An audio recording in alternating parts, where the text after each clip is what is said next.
within the country's justice system that led to Ramaphosa establishing the inquiry. The Commission has heard that from 37 witnesses and will hear from more people in the new year.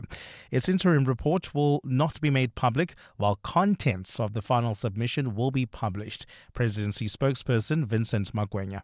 President Ramaphosa will study the interim report while the Commission, which is in recess, prepares to hear further testimony from new witnesses or persons who have previously testified.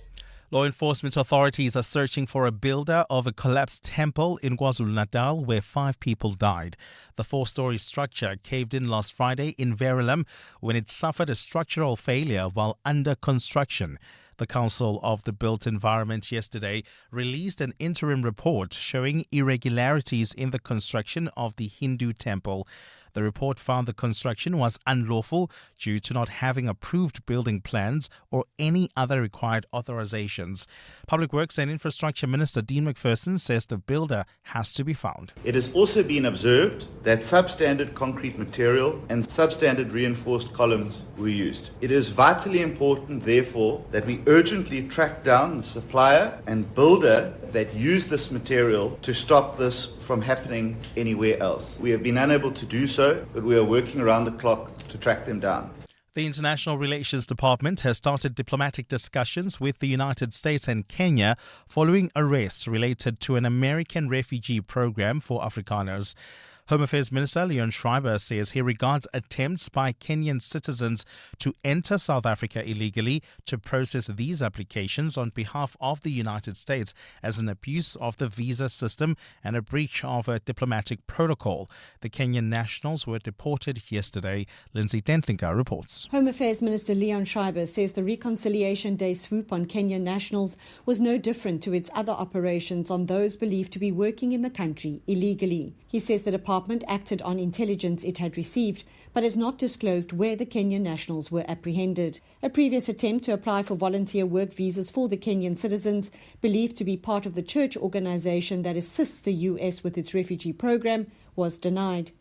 They eventually entered South Africa on tourist visas. The presence of foreign officials apparently coordinating with undocumented workers naturally raises serious questions about intent and diplomatic protocol. That is why the Department of International Relations and Cooperation has initiated formal diplomatic engagements with both the United States and Kenya to resolve this matter. Schreiber says no US citizen or official was arrested in Tuesday's operation, and neither were any of the refugee applicants at the centre harassed. Lindsay Dentlinger, Eyewitness News. And United Nations agencies say heavy rains over the past week have compounded the already dire living conditions of the hundreds of thousands of displaced Palestinians in the Gaza Strip. There are concerns that children living in tents and makeshift shelters in wet clothing will succumb to hypothermia and other illnesses. Gaza's Hamas-run health ministry says one baby has already died from hypothermia and at least 11 other people have died in building collapses caused by severe weather. UN agencies have stepped up deliveries of tents, blankets and clothes since the Gaza and Israel ceasefire began about 9 weeks ago, but they say there is still not enough aid getting in. UNICEF spokesperson Jonathan Krink. What we see is absolutely terrible because most of those children, they have only 1 or 2 change of clothes. So it's extremely difficult for them to stay dry. It's very cold. I mean, when you are only protected with a piece of tarpaulin, a piece of plastic, and you have the wind which is blowing, and you have 10, 15 centimeters of water, it's horrible. Gold is trading at $4,333.09 an ounce. The rand is at 16.78 to the dollar, 22.43 to the pound, 19.70 to the euro. Brent crude oil is at $60.09 a barrel. And in the traffic, we've got heavy traffic volumes in Protea Glen on the N12 East between the R558 and Abu Bakr Drive. Please be on the lookout there while traveling. On the N1 South towards the Grasmere Toll Plaza, we've got delays. This is due to holiday makers making their way out of Gauteng. As a result, about a 15-minute hold up there. And in your sport, Australia dominating day 2 of the third Ashes Test. England now 126 for 4, trailing by 245. Meanwhile, England have lodged a formal complaint to the ICC over the Snicko's wrong call yesterday.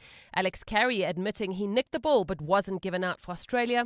And Manchester City beat Brentford. They'll play Newcastle in the Carabao Cup semi-final. A cloudy day in store for Gauteng with scattered showers and thunder showers expected. Johannesburg starting at 16 degrees, peaking at 24. Pretoria 17 and 26 for the Inageng, 15 and 25 degrees. The top story in EWN this hour. President Cyril Ramaphosa has now received the interim report from the Madlanga Commission of Inquiry. EWN, in touch, in tune, and independent. For the latest, visit ewn.co.za or download the EWN app. This is Breakfast with Bongani Bingwa On 702. Let's walk the talk.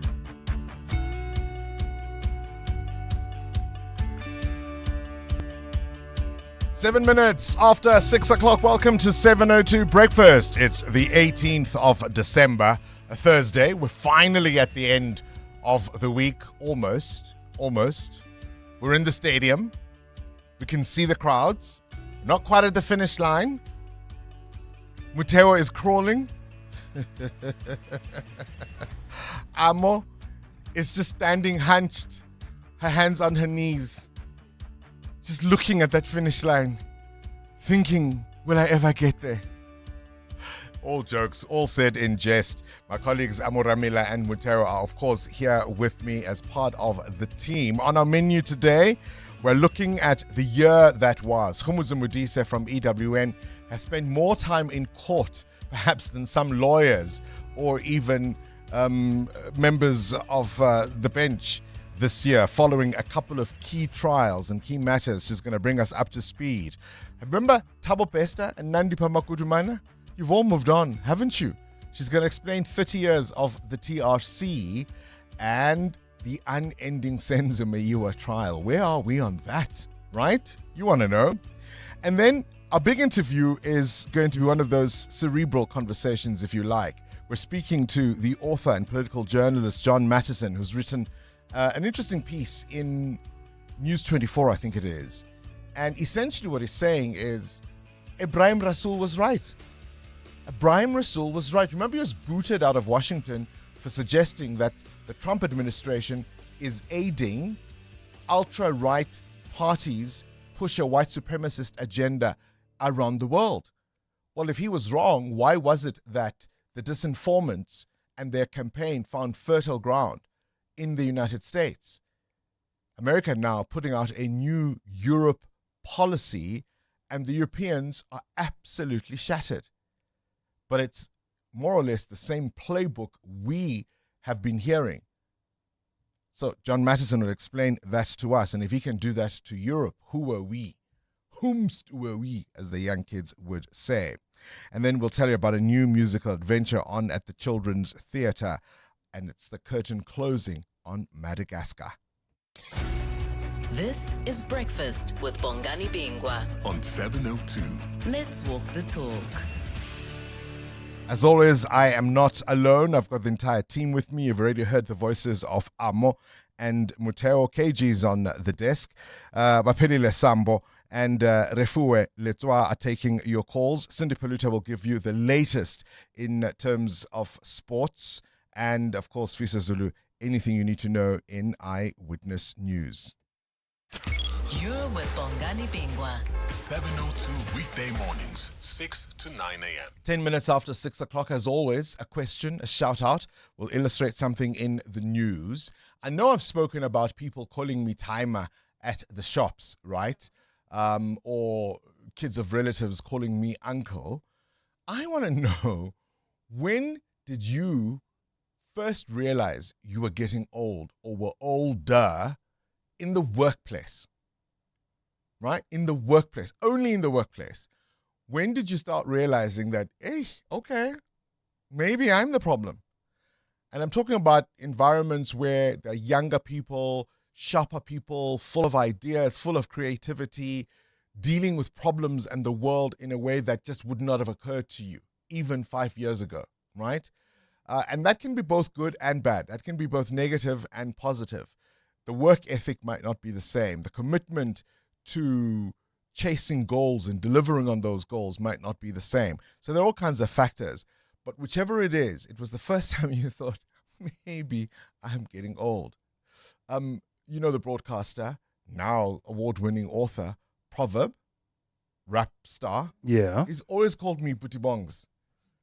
Like, I Proverb. Oh, Booty Bongs. Ah, Booty Bongs. As many times as I've said, Ki Booty Bongs. That's when I knew that perhaps in this industry, there are people who are looking at me as an Booty Bongs. Haven't they walked up to you and said, I used to watch you when I was younger? Yay. Some members of this team have said to me, I used to watch you every Sunday. Oh my gosh, I never thought I'd work with you. Rapio is going to kick me wherever she is. When did you know you were at least now the auntie or the uncle in the team? I think for me, we were discussing something in the newsroom at EWN, and we were talking about Mangawung 2012, I think it was.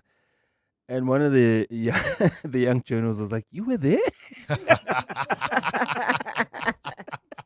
And I'm like, it's not too long ago. It's 2012. 2012. Yeah, gosh. Try Polokwane. Try Bloemfontein. Or even just talking about the 2010 World Cup. It's just like, wow, I wasn't into soccer like that. I was like 5, and you're just like, wow. Are you saying to me, whoa, are you saying we work with people who don't really have a clear memory of the 2010 World Cup? That's Nope. No. The Vuvuzelas. That's just something that happens on SuperSport that they see as a highlight. It's not something they live through. No. I'm telling you.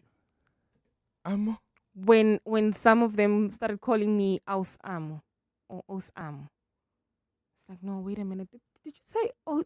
Because sometimes people will call you OC because they don't remember your name. Right. And that's only fair. But when you say Os Amo, no. That means... Then you know. Yeah. And do you say, no, just call me Amo? Nah, I'm so chilled, hey. Listen, I'm chilled with people not calling me by my rightful name because there's many people who call me Gamu to this day. Right? And you leave it at that. I won't even correct you. All right. Os Amo doesn't mind. Do you mind? Let us know via WhatsApp 072-702-1702. Let's walk the talk. 702. I mean, one of the perks of being the president surely must be the idea that you get to know things before everybody else does, right? You'd hope anyway. You would hope. President Ramaphosa is sitting in his office reading the interim report of the Madlanga Commission of Inquiry. Justice Madlanga said, listen, this is not going to be an 18-month process rather, where only at the end will the president be given recommendations. He said, as we go along, as we hit stages, and the president himself said the same when he first announced the Commission of Inquiry. We know ours is not President Speedy Gonzalez, but presumably these commitments and meeting them means he wants to do something. He wants to act on what he's being told by the Madlanga Commission of Inquiry. How soon do we find out? Do we wait until after Christmas? Do you know what I mean? It's almost like that employer who knows he has to let people go. Do you wait till the new year, or do you tell them now before Christmas? Right? You wait until after Christmas, I think. Let them go have their last little Christmas. But yep, that Commission of Inquiry has released its first interim report. It's sitting on the president's desk. How soon do we find out? What do you think is in it? What do you think is in it? I mean, if you followed the Madlanga Commission of Inquiry so far, what are the key immediately implementable changes you would like to see? Do you think Senzo Mkhunu had a good night last night? We shall see. Breakfast with Bongani Bingwa On 702. Let's walk the talk. 16 minutes after 6 o'clock. Meantime, the madness in Washington continues. So there's a presidential walk of fame. This is in the White House, right? This is where they put pictures, framed golden pictures of all the previous presidents of the United States. And you can go and walk past it. It's in the West Wing. It's where the president's office is based. And obviously memory is a thing. I would imagine at the Union buildings there are pictures of President Mandela, Thabo Mbeki, probably even F.W. de Klerk. I'd imagine there's somewhere in the Union buildings where you can see all of those. The Trump administration not only has put up these pictures, they've now got plaques underneath, the kind of thing you get when you, open something, right? Here on this day, blah, blah, blah. And they've got descriptions of the former presidents of the United States in a way only Donald Trump can describe them. Have a listen to CNN's Caitlin Collins describe what she saw. So these new plaques have just been added to the so-called Presidential Walk of Fame. They almost read, some of them, like Truth Social posts, including the ones under President Obama's that says he was one of the most divisive political figures in American history. Under President Biden's, it describes him as Sleepy Joe Biden and also says that he was the worst U.S. president in history. There are some that are nicer, including under Ronald Reagan's, for example, where President Trump says at the end that he was a fan of Trump's long before he ran for president. The White House press secretary, Caroline Leavitt, says the president actually hand-wrote some of these plaques himself. I'm going to read two. Barack Obama was the first black president, a community organizer, a one-time senator from Illinois, and one of the most divisive political figures in American history. As president, he passed the highly ineffective Unaffordable Care Act, resulting in his party losing control of both houses of Congress and the election of the largest House Republican majority since 1946. He presided over a stagnant economy, approved the terrible Iran nuclear deal, and signed the one-sided Paris Climate Accord, both of which were later terminated by President Donald J. Trump. About Bill Clinton, I'll get to Bill Clinton actually, about Joe Biden, his predecessor, there isn't even a picture of Joe Biden. Sleepy Joe Biden was by far the worst president in American history, taking office as a result of the most corrupt election ever seen in the United States. Biden oversaw a series of unprecedented disasters that brought our nation to the brink of destruction. His policies caused the highest inflation ever recorded, leading the U.S. dollar to lose more than 20% of its value in 4 years. He goes on and on to talk about how Biden let 21 million people from all over the world pour into the United States, including from prisons, jails, mental institutions, insane asylums. I'm not sure what the difference is between a prison and a jail. That's the kind of thing Donald Trump has put for posterity. Do you reckon the next president is going to keep these plaques? Or will that be the first order of business to get rid of this madness? He's become completely unhinged. You're with Bongani Bingwa. 7:02 weekday mornings, 6 to 9 a.m. 19 after 6. Mateo Kharipa, you've got a question of your own? Yeah, I want to know from you, Bongs, and the 702 landers, have you gone back to school mid-career? And do you still find you prefer to be in front of a lecturer physically in a class, or are you happy to do your online course and gain your skill? Sure. For convenience, online learning is obviously easier because you're in your own space and you can do it in your own time. Particularly for somebody who does a public job, it's just easier that way.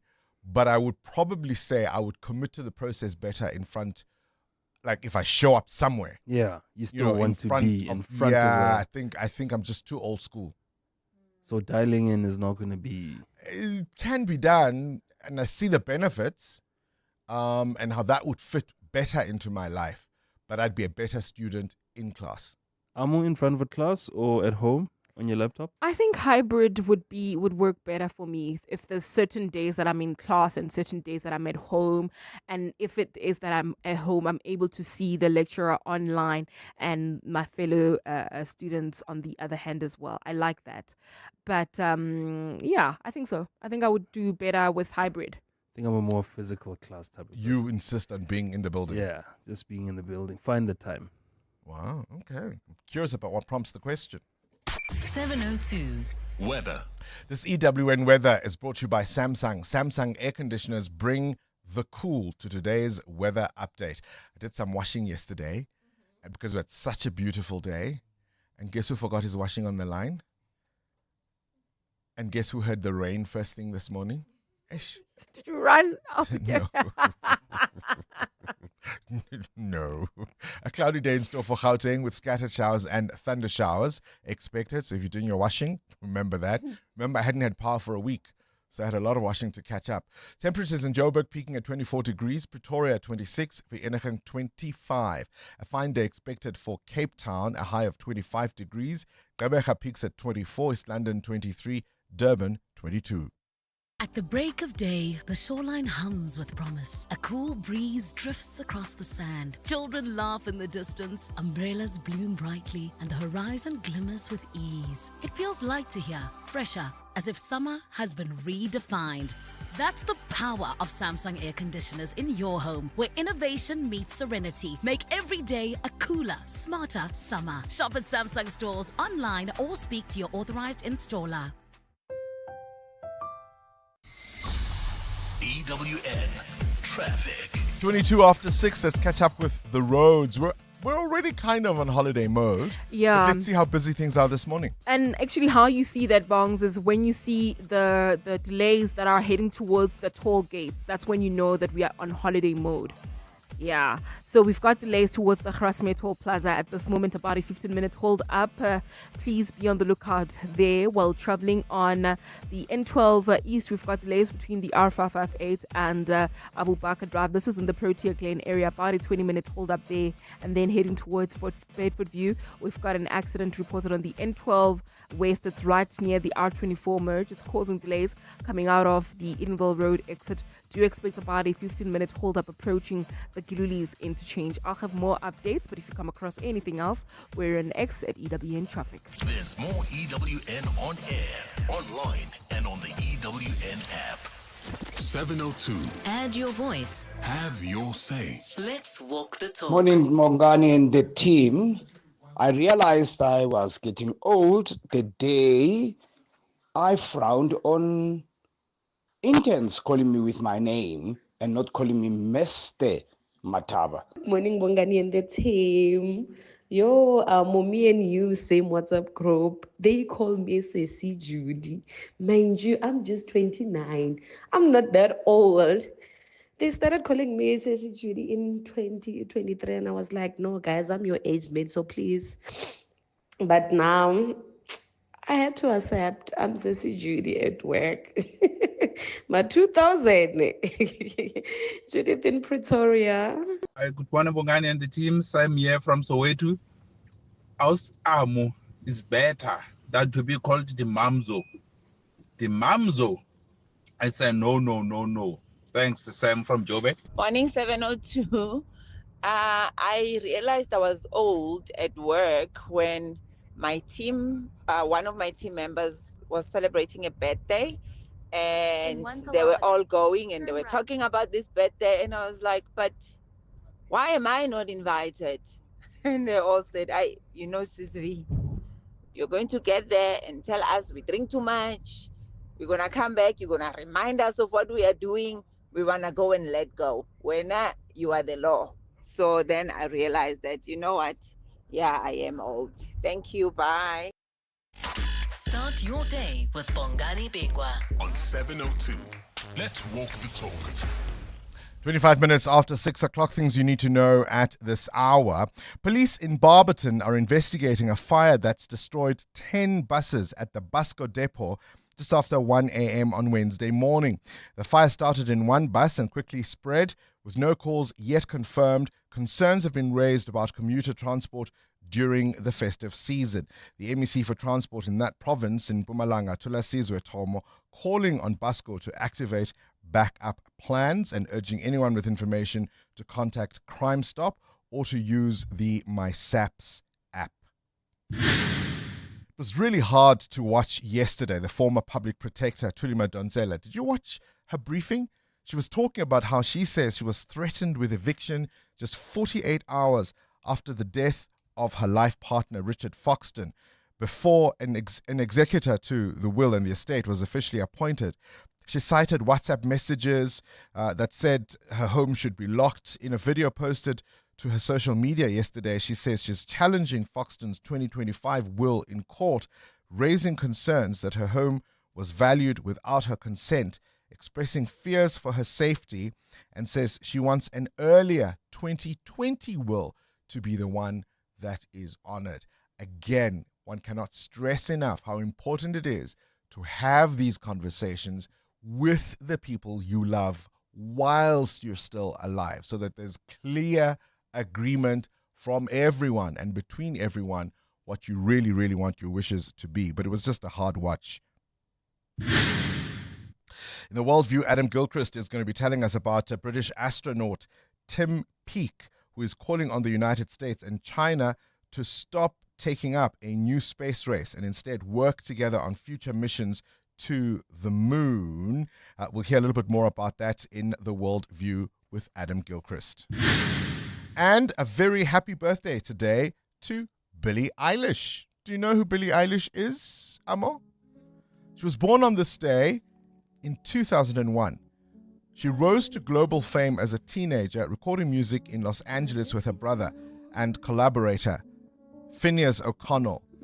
Breaking through with hits like Bad Guy, Billie became the youngest artist to sweep the major Grammy categories, proving that quiet, minimalist pop can be made powerful while reshaping the sound and style of modern music.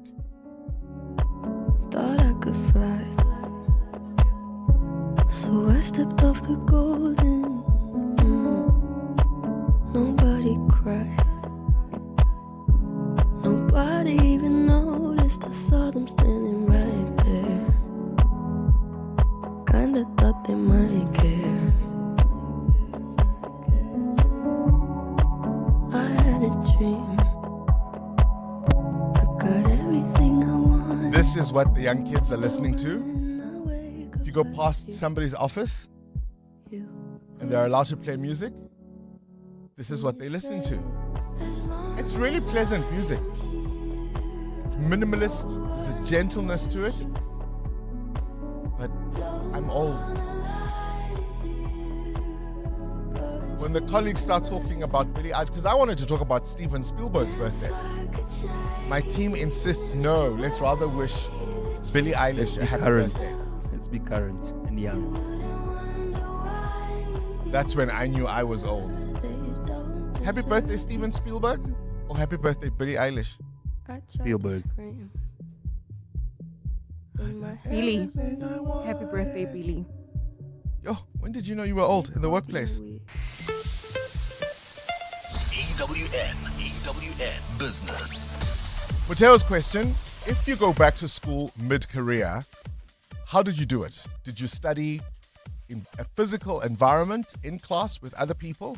Or have you gone the online route? And which do you prefer? What prompts the question? Well, Bongani, online learning giant Coursera is making a big bet on consolidation in the online education space by acquiring rival Udemy in an all-stock deal that values the combined entity at $2.5 billion or 42 billion rand. The merger brings together two platforms that have historically followed very different approaches to online learning, but are now joining forces because of AI-led disruption. Coursera built its business around partnerships with universities and large enterprises, while Udemy grew through an open marketplace powered by independent instructors. Now, both companies see greater scale and broader range of offerings as essential for staying competitive, especially with the introduction of AI. Udemy has a massive user base of over 81 million learners globally as of recent reports, alongside 85,000 instructors and over 250,000 courses offered. Coursera has a massive global user base, reaching over 168 million registered learners by late 2024, spanning consumers, businesses, and universities, with key demographics including working professionals between the ages of 25 and 44. So a lot of people are doing their learning online. Their customers are mainly young learners who are supplementing degrees, all are driving growth in enterprising solutions, but also older learners in their careers that are trying to learn new skills online. So both companies coming together to try and fight off the big giant that is AI. A lot of us using AI to learn different things. So we casting away things like Udemy and Coursera. They've come together to join forces and try to keep their businesses profitable. The future of education remains strong, if nothing else, right? Where's the rand? Well, the rand at this hour slightly weaker against the dollar, 16 rand 78 against the US dollar, 19 rand 71 cents against the euro, and a 22 rand 43 cents against the British pound. Price of gold up 0.5% at $4,330. Platinum at $1,963 an ounce. It's just shy of that $2,000 mark. Brent crude at $60.10 a barrel. More business after 7. Time now for your latest eyewitness news. Sfiso Zulu. Let's talk about that collapsed building in Verulam. That's right, Bongani. Good morning. Law enforcement authorities are searching for a builder of that collapsed temple in KwaZulu-Natal where 5 people died. The 4-story structure caved in last Friday in Verulam when it suffered a structural failure while under construction. The Council of the Built Environment yesterday released an interim report showing irregularities in the construction of the Hindu temple. The report found the construction was unlawful due to not having approved building plans or any other required authorizations. Public Works and Infrastructure Minister Dean McPherson says the builder and the supplier have to be found. It has also been observed that substandard concrete material and substandard reinforced columns were used. It is vitally important, therefore, that we urgently track down the supplier and builder that use this material to stop this from happening anywhere else. We have been unable to do so, but we are working around the clock to track them down. Some economists say it's now up to the Reserve Bank to lower the repo rate at the next Monetary Policy Committee meeting. This follows a drop in inflation last month. Status say released the latest data yesterday.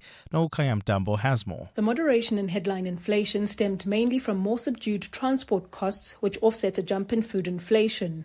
Core inflation, which excludes the volatile food and fuel categories, inched up from 3.1% to 3.2%, remaining relatively low. Economists at Nedbank say the numbers are encouraging. Nedbank says it confirms that underlying inflation remains muted and stable. Group Head of Macroeconomic Research at Standard Bank, El Namulman, agrees. More importantly for the next MPC meeting is the improvement that we saw in surveyed inflation expectations in the BER's latest survey done in the 4th quarter of this year, which showed a general and quite marked decline in inflation expectations. At the November meeting, the central bank's MPC lowered the repo rate by 25 basis points to 6.75%. The next meeting is expected in January. Nogukanyam Dambo, Eyewitness News. Cyclists in Cape Town are calling for their recognition as legitimate road users. The cycling community is mourning the death of Idris Sharif, who was killed in a crash earlier this week. Sharif was struck by a drunk driver while cycling along Victoria Drive in Camps Bay. A petition is being circulated demanding extended penalties for extreme cases of reckless driving and regular blood alcohol level tests on weekends and public holidays. And Brazil's Senate has passed a bill to slash the prison term of former President Jair Bolsonaro. The 70-year-old was convicted of plotting a coup after losing re-election to the country's current leader, Lula da Silva. Passed by the lower chamber last week, the bill now heads to Lula, who's expected to veto could eventually be overridden by Congress. Bolsonaro began a 27-year prison sentence last month, and under current rules was expected to serve at least 8 years behind bars. The new legislation, which changes how sentences are calculated for certain crimes, could, however, see Bolsonaro serve a little over 2 years in prison. A cloudy day in store for Gauteng with showers this morning. The temperatures are at lows of 15 and 17 degrees, peaking at highs between 24 and 26. And in the traffic, we've got heavy traffic volumes on the N1 South towards the Grasmere Toll Plaza while traveling in Protea Glen. Some delays on the N12 East. This is between the R558 and Abu Bakr Drive. The top story this hour, law enforcement authorities are searching for a builder of a collapsed temple in KwaZulu-Natal. There's a new way to experience all your favorites. Pulse Africa, the 24/7 fast channel, now live on PrimeMediaPlus.com and the Prime Media Plus app, bringing you the best of Prime Media around the clock. Watch the biggest moments from 702. It's non-stop entertainment and authentic African storytelling, all from Africa's leading media network. Pulse Africa, only on the PrimeMediaPlus.com and Prime Media Plus app. In life's most challenging moments of loss, compassion can be your greatest comfort. You shouldn't have to face the financial burden of losing a loved one by yourself. Rest assured, Clientele's funeral plans pay out cash within 24 hours. You can cover up to 13 family members on one plan, ensuring all your loved ones are taken care of, and 3 children are covered at no additional cost. With Clientele, you're not just buying a plan, you're also buying peace of mind. When the time comes, you will need to make important calls with your 200 Rand airtime you will receive when you claim. Plans offer double accidental death cover, as well as transport, grocery, and unveiling benefits. Apply today. It's easy. There are no medical examinations and no paperwork. SMS funeral to 31586. That's 31586. Clientele Life is an authorized FSP and licensed life insurer. T's and C's online. Standard rates apply. Hi, this is Carol Shabalala, Hollywood Bet's brand ambassador. It's more fun when it's for fun. Playing responsibly is always a winning strategy. If you or someone you know needs help, call the South African Responsible Gambling toll-free counseling line on 0800 006 008 or WhatsApp help to 076 675 0710. Hollywood Sportsbook is a licensed betting operator. Hollywood Bet supports responsible gambling. No persons under the age of 18 years are permitted to gamble. Winners know when to stop. 702. WhatsApp Bongani on 072 702 1702. Morning, Bongani in the team. Bongani, I realized I was getting old when this 2000s at work called me timer. I'm like, guys, timer. Guys, I'm only 36, guys. Thanks for one. Morning, 702. Morning, Bongs. I'm only 35, and I realized that I'm getting old when people 15 years older than me, 20 years older than me, especially at work, would refer to me as sir. You know, and you can see that these people generally mean it. You know, it's not like they're trying to make fun of me or anything. And also outside of work, I realized that I'm getting old when, you know, the young ones started calling me Grootman. Hey, Grootman. I was like, I chill. Yeah. Breakfast team. So I realized I'm older in the workplace when one of my colleagues, who happens to be a 2K, so I'm the oldest in the team at the tender age of 34. So I was speaking about something and she was shocked that in 2013 I was already working, had medical aid, had pension fund, and she's like, she had this puzzled look on her face, and I said, okay, but why are you shocked? She's like, dude, I was in grade 7 in 2013. Oh! So now I'm officially called household.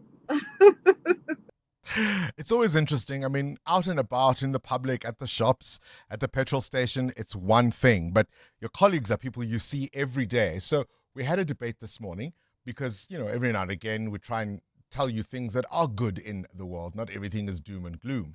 So whose birthday, I argued with the team, should we give more prominence? To me, it was a no-brainer. Of course, it should be Steven Spielberg. But my colleagues are saying, no, Billie Eilish. Billie Eilish. How did you know you were old in the workplace? EWN Sport. Our Cindy. Does anyone call you that yet? Our Cindy. No, thank goodness, because I think they're scared of me. And then whenever I tell them how old I am, they all look at me shocked. What? No, you look 38. And I'm like, okay, guys. I think with our jobs and our careers, I think we're forced to be younger than what we are, right? Because we're in the radio space, the broadcasting creatives. We're forced to be a lot more hip hop happening, and I think it would be the same. The only other industry that I think would work alongside that is advertising. Where the older you are, you know, you can appear younger if you know what's going on. Yeah. But nothing ages me like, oh no, I was born in like 2000, and you're like, what? Like interns. Oh no, like I was born in like, what was Y2K? Oh my gosh. No, the worst is Mateo was saying there are people in the building where we work, Cindy, who've got a vague idea of the 2010 World Cup. Yeah. What was it like? Yeah. What was it like? They read about it. And there's absolutely they read about it, right? No. And there's absolutely nothing worse than when you meet people and in this building and they go, "Can't believe I'm finally working with you. I used to listen to you in the mornings on my way to primary school." Yeah. Primary school. I think it's time for me to be suspended with pay for 3 years, guys. I'm just waiting for the controversial moment that you can just send me home. Look, and you're absolutely right that the medium is possibly what keeps us much younger. Yes. I think television anchors, for example, news anchors, tend to want to portray a sense of gravitas, a sense of seriousness around news and information, right? Whereas I think we have to do it in a way that's digestible, that is fun, that is interesting, that is current. And in that sense, I think our spirits have to be young. Because my other pet peeve is the obsession with young broadcasters, particularly with radio, who just haven't been around long enough. And so their stories and their range can be limited, even if they're talented at what they do. And for me, it's highlight. And now we sound like in my day, we sound like two old people, the youth of today. But it shows me your depth and your willingness to know news and to actually want to be in news and be a presenter because you enjoy news as opposed to being famous when you mispronounce big historical events. Yeah. And by big historical events, I don't even mean, do you remember when Paul McCartney did a track with Kanye West? Was it Kanye? Yes. And Rihanna? Yes. And I remember going on Twitter and people going, who's this Paul McCartney guy? His career is about to blow up. And I was like, what? Yeah. So that's where he probably felt old in the workplace. Do you know how old we are? Too old. I'm now trying to remember that song. It goes, and it's already too it's long just ago. 4 or 5 seconds from time. Right? Who's this Paul McCartney guy? It's going to be so big. It's going to be so He's famous. the future. His career, one tweet even said his career is about to launch and he doesn't even realize. I was like, and then if you want to make Bono feel old, we watched one Christmas, they had a BBC special where U2 played with an orchestra. It was beautiful. And my kids went, who's this guy? He can't sing. And I was like, oh my gosh, it's only Bono from U2. Right, let's talk live action from the Ashes. Right, let's get to the score first. Australia added 45 runs overnight. They were 371 all out. It's day 2 of the third test. Archer finished with 5 wickets. England are currently 132 for 5 after tea. Lyon and Cummins have taken 2 wickets each. Brooke has just been caught for 45. But there's controversy. Yes. England have lodged a formal complaint to the ICC following a very controversial error on the opening day. Australian Alex Carey survived a court behind review, given not out because Snicko technology showed a discrepancy between the sound and the pictures of the edge. Carey later admitted he did edge the ball, and at that time Australia were 245 for 6. He was on 72 and went on to make 106. The tech company BBG has even owned up to the mistake, saying the only conclusion that can be drawn is that the Snicko operator must have selected the incorrect stump mic for audio processing. So let's listen to what the batter said afterwards. I thought there was a bit of a feather or some sort of noise when it passed the bat. It looked a bit funny on the replay, didn't it, with the noise coming early? But yeah, if I was given out, I think I would have reviewed it. Probably not confidently though. It was a nice sound as it passed the bat. Yeah. So let's not take up too much more time doing sport, but I want to hear from the listeners and from Joburg. Should Alex Carey have walked? Yep. Right? Yep. Because I say he should have walked. Yep. And you say he should have walked. But my colleague Mwanda Mateza, who Says spoke no. with Africa Yeah. Milani this Said morning, no. who's much younger than us, and maybe that's why we're older. Generational said, thing. Yeah, said no. Well, the umpire No, has the come final on. say, and he's lucky, and he got away with it. And I said, absolutely not. No. So I want to hear, should he have walked or shouldn't he? And I'll be interested to hear if it's a generational thing. Right. On the go, New Zealand, the hosts 281 without loss on day 1 of the third test against the West Indies. Conway's on 155, Latham on 116. The fourth T20 between the Proteas and India abandoned due to heavy fog. India leads the series 2-1 with the final T20 tomorrow. In the Carabao Cup, Manchester City beat Brentford 2-0 with goals from Shirky and Savino. City boss Pep Guardiola. Yeah, we have a good result and we struggled in the first 10-15 minutes to take the game. But after that, with the 2 actions with Savino and Oscar in behind, we took the game, and especially I'm really pleased for the impact for the guys who came for the bench. Yeah, everyone came for the bench, was really, really good that they went to the team, and we're in semi-final again. So really pleased. City will travel to Newcastle for the semi-final. Newcastle beat Fulham 2-1 thanks to 19-year-old Lewis Miley's header in stoppage time. The other semi-final will be Chelsea against either Arsenal or Crystal Palace. And in tennis, Carlos Alcaraz parting ways with his coach, Juan Carlos Ferrero. They've worked together since Alcaraz was a teenager. No reason was given for the split. Cindy Paluta, Eyewitness News Sport. At Checkers, we do more so you get extra this Christmas. With festive savings like Coca-Cola Original Taste Less Sugar Soft Drink 2 litres, 3 for 65 Rand. And Easy Carve Boneless Gammon for 124.99 per kilo. Plus, stand a chance to win your share of 7 million Rand in prizes. Simply buy any 3 qualifying products and swipe your extra savings card to enter. Valid until Sunday at Checkers, Checkers Hyper or shop on 6060. T&Cs apply. 702. Coming up at 7:15, the big interview. Naked people always get dessert. Because naked people spend less money on insurance premiums, they've got more money for Mulva pudding, or cheesecake, or both. With Naked, you can cover your car, home, and stuff in seconds. And because it's all online, it also costs less. Go to naked.insure now, get a car insurance quote in 90 seconds, and start treating yourself like naked people. Naked Financial Technology is an authorized FSP. Get naked. EWN Traffic. 13 minutes before 7 o'clock. Let's look at the N12 East. There are delays there. Amo, what's going on? Yeah, Bongani, right as you leave Protea Glen between the R558 and Abu Bakr Drive, about a 20-minute hold up there. If you can, please try to avoid this route or use alternative routes. While traveling on the Golden Highway, we've got some delays. This is between Union Avenue and East Road. This is due to faulty traffic lights at that intersection, as well as roadworks along the Golden Highway. And then traveling on the N3 North, delays between Van Buren Road and the Kidulis interchange. Peak time delays reported there. I'll have more updates for you. Do stay tuned. There's more EWN on air, online, and on the EWN app. It's the most wonderful time of the year. You're finally taking your long-awaited break. You're going to see your family. And you're saying goodbye for now. To your 9 to 5. But you don't have to say goodbye to your favorite talk station. Talk station. This festive season, 702 will keep playing your favorite songs. Having engaging conversations. And keeping you entertained.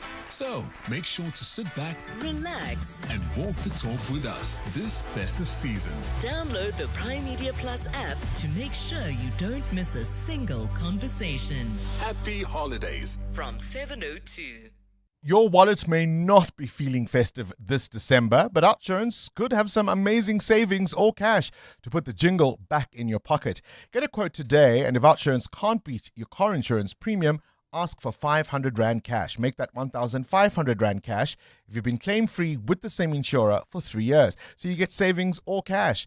SMS out to 45142. So that's out to 45142. OUTsurance is a licensed insurer and FSP. T's and C's online. PG Glass Repair, PG Glass Replace. I'm Telani from PG Glass. Got a chip? We'll fix it with precision, and we offer cash deals on high-quality new windscreens. Visit pg.co.za today for trusted service. Join us. Let's walk the talk. This is 702. Bongani and Mateo, I let you know at the beginning of the year that I was starting my first degree at the ripe young age of 45.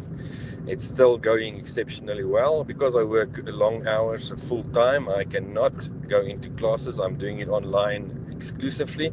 However, that is how I would have preferred it anyway. So yes, that's how I would like it. Thanks. From Rustenburg.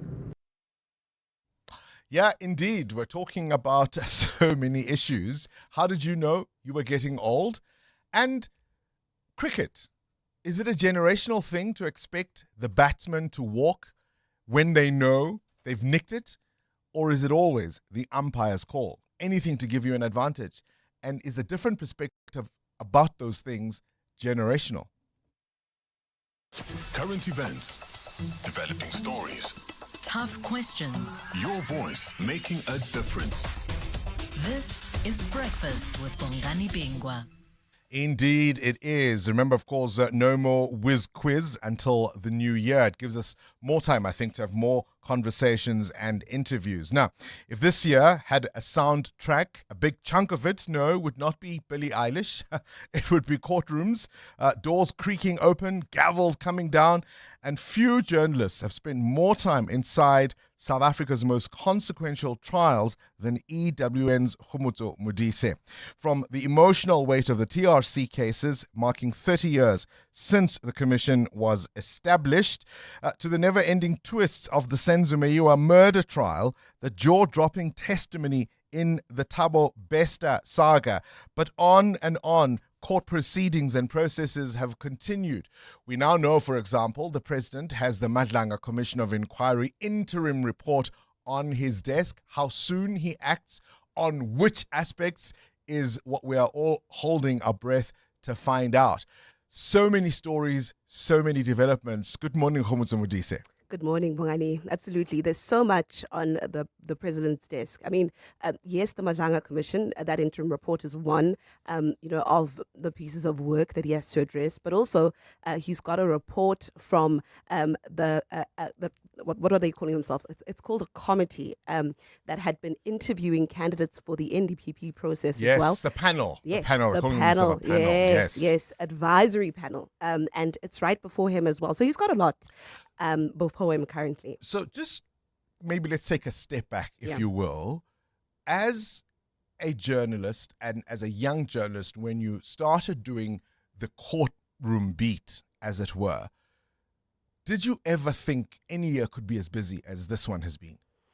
No, but I mean, if you asked me in 2023 if I thought we'd have a couple Thabo Bester, Nandipha Magudumana all the way in Tanzania, dramatic landing, at the Lanseria airport and racing to Bloemfontein for them to be to face the might of the law, I would have said no as well. I mean, every year there's just something extraordinary that happens, and this year has also been rather extraordinary. From the 6th of July, when we saw that press briefing by General Ntantla Mkhwanazi, I had no idea that we'd be sitting here as a country with so much before us. All right, let's tick through all of them then. Let's start with Beauty and the Bester. Yeah. Because, again, the news cycle moves so quickly, you blink and you miss it. Where are we now on Thabo Bester and Nandipha Magudumane? So the trial is yet to start. What we know currently is that there is a tentative trial date set for the third term of next year. So it's still going to be quite a lengthy journey. And that's because there's all these interim cases that are happening that need to happen before the trial is actually heard. So you'll remember that Bester had at some point applied for access to a laptop. That's still happening. There's a constitutional court battle by Dr. Nandipha Magudumane, who's challenging the lawfulness of her extradition. That still needs to happen. Bester also plans to bring his own application to challenge the lawfulness of his extradition. That needs to happen as well. So what initially was thought or expected to be a trial that begins in the first term of next year, first term for the people that don't follow the courts is the first 3 months, is not going to be happening anytime soon. Yeah. And of course, they will still have to answer for that dramatic prison escape, how Thabo Bester was aided, and the murder of the person who was supposedly Thabo Bester, who was burnt in that prison. Yes, so it's important to note that the murder charge had actually been withdrawn. So they are not being charged for murder. And I think it's because the state cannot prove or might, they feel that they may struggle to prove the fact that he was still alive when he burnt in that cell. Absolutely. Blunt force trauma, that's indisputable. But when did it happen, and was it necessarily either of these two? Yes. Goodness me, fascinating story. Let's bring up to speed now matters a little bit more current. The killing of DJ Waris, this activist, broadcaster, come security owner, security company owner, and you could argue an activist around hijacked buildings in the inner city in Johannesburg. That came as a shock. Yes, so, the word activist is what's being used to describe him quite a bit. We heard from the Johannesburg mayor, Dada Morero, yesterday saying that, DJ Waris would hold him accountable quite a bit as the mayor of the city. It did come as a shock. If, some of the listeners had been following Waris's work, he had a podcast, and he was actually speaking quite a bit on a number of podcasts quite regularly about the work that he was doing. And so he was very vocal about, regaining, the access to the Johannesburg CBD, or at least, getting those buildings back that have been hijacked, Bongani. And so immediately when we heard the news of his passing at the weekend, that was the immediate thought, especially because he died in the CBD after he was working in one of those buildings called the Zambezi building. Now, one of the issues you've raised is that this wasn't just, an unlucky guy at the wrong place at the wrong time. There may be a very well organized response to the kind of work that he was doing, because there are many vested interests in keeping those buildings dysfunctional and hijacked. Absolutely. I've been so surprised and shocked every time I've been listening to interviews by those in power, particularly the MMC for Public Safety in Johannesburg, and Mgcini Chwaku, revealing so much about this space. If you live in Johannesburg, you know that hijacked buildings are a big problem, but we don't know the intricacies of what's been happening in this space. But Chwaku's spoken so much about how, there are apparently syndicates. In one of the interviews I watched, he spoke about 2 syndicates operating in the Johannesburg CBD, and I believe also in the Hillbrow area. And there's often turf wars. And he's been implying that, this may have been the reason why Waris was killed. But my colleague Oren Singh has also done an interesting interview that's revealed that Waris was working on some sort of a blueprint at the time of his murder to deal with the building hijacking crisis in the Johannesburg CBD. We heard yesterday from Chwaku, who keeps coming back also with more information as the time goes. So just to be clear, he wasn't working on a blueprint of his murder. No. At the time of his murder, yes. he was working on a blueprint on how to reclaim hijacked buildings. Absolutely. And so this is going to remain one of those perhaps unexplained, unsolved, because there are too many vested interests who wanted him out of the way. Yeah, so law enforcement is saying it seems, they wanted him out of the way because of the work that he was doing.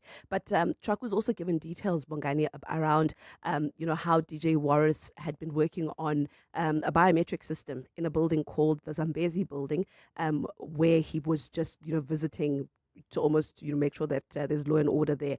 And it seems that biometric system, which would have made that building more livable, and it was part of regaining that building, that may have ruffled some feathers. Because people don't want it known that it's them who come in and out of that building. Absolutely. Perhaps as we wrap this up, let's talk about what really seems to be a never-ending case for me, the Senzo Meyiwa trial. Yeah. Listen, the Senzo Meyiwa trial is one of those cases that it keeps going. And every time we kind of move it to the background, I feel something happens. And we all now, there's more interest and interest peaks. This year, it was interesting to see that the state finally wrapped up its case. And when that happened, I think a lot of people thought that meant it's the end for the Senzo Meyiwa trial, which, that's not that wasn't the case. The state wrapped up its case. They were not calling any more witnesses. It was now the work of the defense to make their own case. This is after 1 or 2 of the accused tried to apply for a Section 174, basically saying that there's no case against them. The court finding that that's not true. There is a case for them to answer. What's been interesting this year is seeing some of the witnesses that had been cited by the state, particularly like an Absalom Zungu, who's the father of one of the state's key witnesses, turning and saying that they never signed the statements that the state says they signed, saying that, quite frankly, they've turned on the prosecution and they've come out now as the defense's witnesses. And that's what we're expecting to happen over the next few weeks. Will we ever find out who did it? I really hope we will. I hope we will. And I pray for Meyiwa's family, for the sake of his mom and his family, that it will come to an end. Are the right men on trial? Well, that's the question. How do you keep up with all of these? You mean all the stories? Yes. I mean, it's my work, Bongani. And I am a little invested. I want to know if we'll ever get to the end. I want to know if these are the right men. So yes, I keep myself abreast. Listen, you do a brilliant job at it, and we appreciate being able to pop you into the studio to talk us through all of this. It really has been the year of many trials.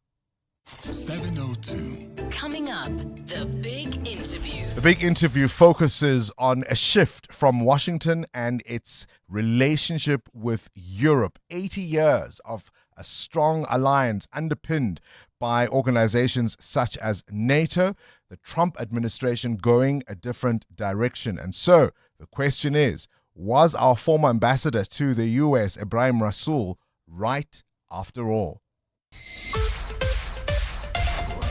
This is EWN. The interim Madlanga inquiry report is on the president's desk, and there's information about how DJ Warris made a grim discovery at a building in the CBD. Good morning, I'm Sfiso Zulu. President Cyril Ramaphosa has now received the interim report from the Madlanga Commission of Inquiry. The commission says it was handed over exactly 3 months after KZN Police Commissioner Nhlanhla Mkhwanazi appeared as the first witness. It was Mkhwanazi's allegations of corruption and interference that led to Ramaphosa establishing the inquiry. The commission has heard from 37 witnesses and will hear from more people in the new year. Its interim report will now be made public, while contents of the final submission will be published. Presidency spokesperson Vincent Magwenya. President Ramaphosa will study the interim report while the Commission, which is in recess, prepares to hear further testimony from new witnesses or persons who have previously testified. It's emerged that an alleged brothel and machinery apparently used to make drugs were found by DJ Warris and his security team in a building he was contracted to audit and secure. The media personality, whose real name was Warwick Stock, was killed on Tuesday outside Zambezi House, a building in the Joburg CBD. Oren Singh has more. DJ Warris's mentee, Nicole Nelson, says during an audit of Zambezi House in July, Warris, through his security company, Imperium Ops, discovered issues of health and safety as well as alleged illegal activities taking place in the 8-story building. Brothels, just weeks prior, a rape of a little girl. I am of the view that there may have even been manufacturing, small scale, of paraphernalia, mandrax in particular. She says last week, Warris applied for 6 protection orders against individuals in the building after receiving threats. The landlord allegedly was pocketing rent along with the leader of the forum. They were making money in more ways than one. Nelson claims a protection order hearing was meant to be heard before a magistrate in February next year. Oren Singh, Eyewitness News. The International Relations Department has started diplomatic discussions with the United States and Kenya following arrests related to an American refugee program for Afrikaners. Home Affairs Minister Leon Schreiber says he regards attempts by Kenyan citizens to enter South Africa illegally to process these applications on behalf of the United States as an abuse of the visa system and a breach of diplomatic protocol. The Kenyan nationals were deported yesterday. Lindsay Dentlinger reports. Home Affairs Minister Leon Schreiber says the Reconciliation Day swoop on Kenyan nationals was no different to its other operations on those believed to be working in the country illegally. He says the department acted on intelligence it had received, but has not disclosed where the Kenyan nationals were apprehended. A previous attempt to apply for volunteer work visas for the Kenyan citizens believed to be part of the church organization that assists the U.S. with its refugee program was denied. They eventually entered South Africa on tourist visas. The presence of foreign officials apparently coordinating with undocumented workers naturally raises serious questions about intent and diplomatic protocol. That is why the Department of International Relations and Cooperation has initiated formal diplomatic engagements with both the United States and Kenya to resolve this matter. Schreiber says no U.S. citizen or official was arrested in Tuesday's operation, and neither were any of the refugee applicants at the centre harassed. Lindsay Dentlinger, Eyewitness News.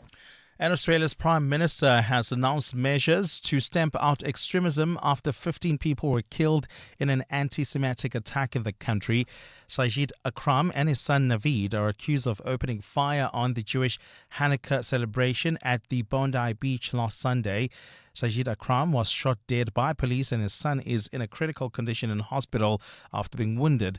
Prime Minister Anthony Albanese announced a raft of measures as the country continues to mourn the victims, including a 10-year-old girl. Firstly, the Attorney General and Minister for Home Affairs will develop a package of legislative reforms to crack down on those who spread hate, division and radicalisation. Aggravated hate speech offence for preachers and leaders who promote violence. Secondly, increased penalties for hate speech promoting violence. Thirdly, making hate an aggravating factor in sentencing crimes for online threats and harassment. Gold is trading at $4,331.58 an ounce. The rand is at 16.77 to the dollar, 22.41 to the pound, 19.69 to the euro. Brent crude oil is at $60.06 a barrel. And in the traffic, we've got heavy delays on the N12 east between the R558 and Abu Bakr Drive while travelling. In Bedford View, delays on the N3 north between Van Buren Road and the Grulies interchange. And in your sport, England 5 wickets down, trailing Australia by more than 200 on day 2 of the third test. Australia batter Alex Carey says he's not a walker. He survived a technical glitch yesterday that gave him not out on day 1 of the third Ashes test. And Newcastle play Manchester City in the semi-final of the Carabao Cup. A cloudy day in store for Gauteng with scattered showers and thunder showers expected. Johannesburg is at a low of 16 degrees, peaking at 24. Pretoria, 17 and 26. Vereniging, 15 and 25 degrees. The top story in EWN this hour, President Cyril Ramaphosa has now received the interim report from the Madlanga Commission of Inquiry. EWN, in touch, in tune and independent. For the latest, visit ewn.co.za or download the EWN app. This is Breakfast with Bongani Bingwa on 702. Let's walk the talk. Gosh, President Cyril Ramaphosa now sitting with the interim report from the Madlanga Commission of Inquiry. How quickly will he act is the question that we're all waiting to answer. Muteo Kharipe was saying earlier that there are colleagues of ours who are surprised he was at the Mangaung conference in 2012 because, gosh, that was so long ago. Do you want to know what was also quite a bit long ago? It was on this day in 2017, we were at Nasrec, that Cyril Ramaphosa was elected president of the ANC. Do you remember that conference? It became, of course, a political turning point that led him to becoming the president of the Republic in February 2018. Boy, oh boy, does he have a lot on his plate at the moment. This is Breakfast with Bongani Bingwa on 702. Let's walk the talk. Here's a warning from the police. Fines SA is warning motorists about a surge in fake SMSs and WhatsApp messages claiming you owe traffic fines. And they've got links to convincing-looking websites that will then steal your money. Fines SA CEO Barry Berman says don't click on links and don't panic. Check fines only via finessa.co.za, so finessa.co.za or the official app, because real fines are not sent via SMS. So don't fall for those as a motorist and you click on dodgy links and then you are hacked, as it were. 7 Kenyans have been arrested in Woodmead, Johannesburg this week for working illegally after authorities say they continued working on tourist visas for a Kenyan NGO linked to processing Afrikaner so-called refugees for the US, despite multiple work visa rejections. Home Affairs says no American officials were involved and the group is now being deported. And we said earlier it was a toss-up between Happy Birthday Billie Eilish and, of course, also born on this day, the director Steven Spielberg. And he's gone on to change cinema, has he not? Hits like Jaws, E.T., Jurassic Park, Schindler's List, redefining how blockbuster storytelling can still be impactful. 702. Up next, The Big Interview. The big interview focuses on a question: was Ibrahim Rasool right after all? Not so much for what he said, but perhaps for saying it at all. I want you to listen now to what is very clearly a shift of US foreign policy, particularly its strategy when it comes to dealing specifically with the rest of the world, with Europe rather, but specifically with Europe, but indeed the rest of the world. I want you to look at, or at least rather listen to an interview that Trump gave to Politico's Daisha Burns earlier this month, talking about a very different approach that America must pursue with Europe. Well, Europe is a different place. What do you mean and by if that? it keeps going the way it's going, Europe will not be in my opinion, many of those countries will not be viable countries any longer. Their immigration policy is a disaster. What they're doing with immigration is a disaster. We had a disaster coming, but I was able to stop it. You know, we have no people coming through our borders now. 0, 7 months. I mean, who would believe 0? We went from millions of people, in some cases millions of people a month, but millions of people to no people. That's not what Europe looks like. The opposite, yeah. I know Europe, they're coming in from all parts of the world, not just the Middle East, they're coming in from the Congo, tremendous numbers of people coming from the Congo. And even worse, they're coming from prisons of the Congo and many other countries. And for some reason, they want to be politically correct, which actually I think is the opposite of politically correct. But they want to be politically correct, and they don't want to send them back to where they came from. And to that end, you'll notice, of course, that the White House big supporters of ultra-right parties, particularly in Europe, which is more or less what Ibrahim Rasool was suggesting, saying that Trump's America was swinging to the right in its foreign policy approach and aiding the rise of white supremacy around the world. And by Trump's own admission, that seems to be the case. So why shouldn't Ambassador Rasool have said it in the first place? EWN Traffic. 12 minutes after 7 o'clock, let's catch up with the roads. Amo, you're saying there's a crash on the M2 West. What's going on? That's correct, Bongani. It's right near Reuven Road. It's causing heavy traffic volume. So if you are leaving Germiston right now, heading towards the CBD, do expect heavy traffic volumes due to that accident near Reuven Road. If you're traveling on the N3 North, we've got delays between Van Buren Road and the Kilulis interchange. Roadworks are causing these delays. And there's also still moving traffic in Protea Glen on the N12 East between the R558 and Abu Bakr Drive, and traveling in the city of Tshwane Mountain View, delays along the R80 approaching Eskiem Pahlele Drive. Speaking of Eskiem Pahlele, an accident reported along this route. It's right near Moort Street. It's also slowing down traffic, and then of course traffic lights are out of order in the capital in Centurion at the N1 and Old JHB Road. More updates coming up. Stay tuned. There's more EWN on air, online, and on the EWN app. This festive season, remember that road safety is everyone's responsibility, yours and mine. Before you travel, ensure your vehicle is roadworthy. Plan your journey properly so you don't have to speed. Take regular rests. Fatigue is deadly, especially during long-distance travel. Let's make sure that you and your loved ones arrive alive. Brought to you by the Department of Transport, moving South Africa to new heights. At Checkers, we do more so you get extra this Christmas. With festive savings like First Choice Full Cream Long Life Milk, a 1.5 litre 6-pack for 130 Rand. And Nescafe Classic Instant Coffee, any two for 199 Rand. Plus, stand a chance to win your share of 7 million Rand in prizes. Simply buy any 3 qualifying products and swipe your extra savings card to enter. Valid until Sunday, only at Checkers Hyper. T&Cs apply.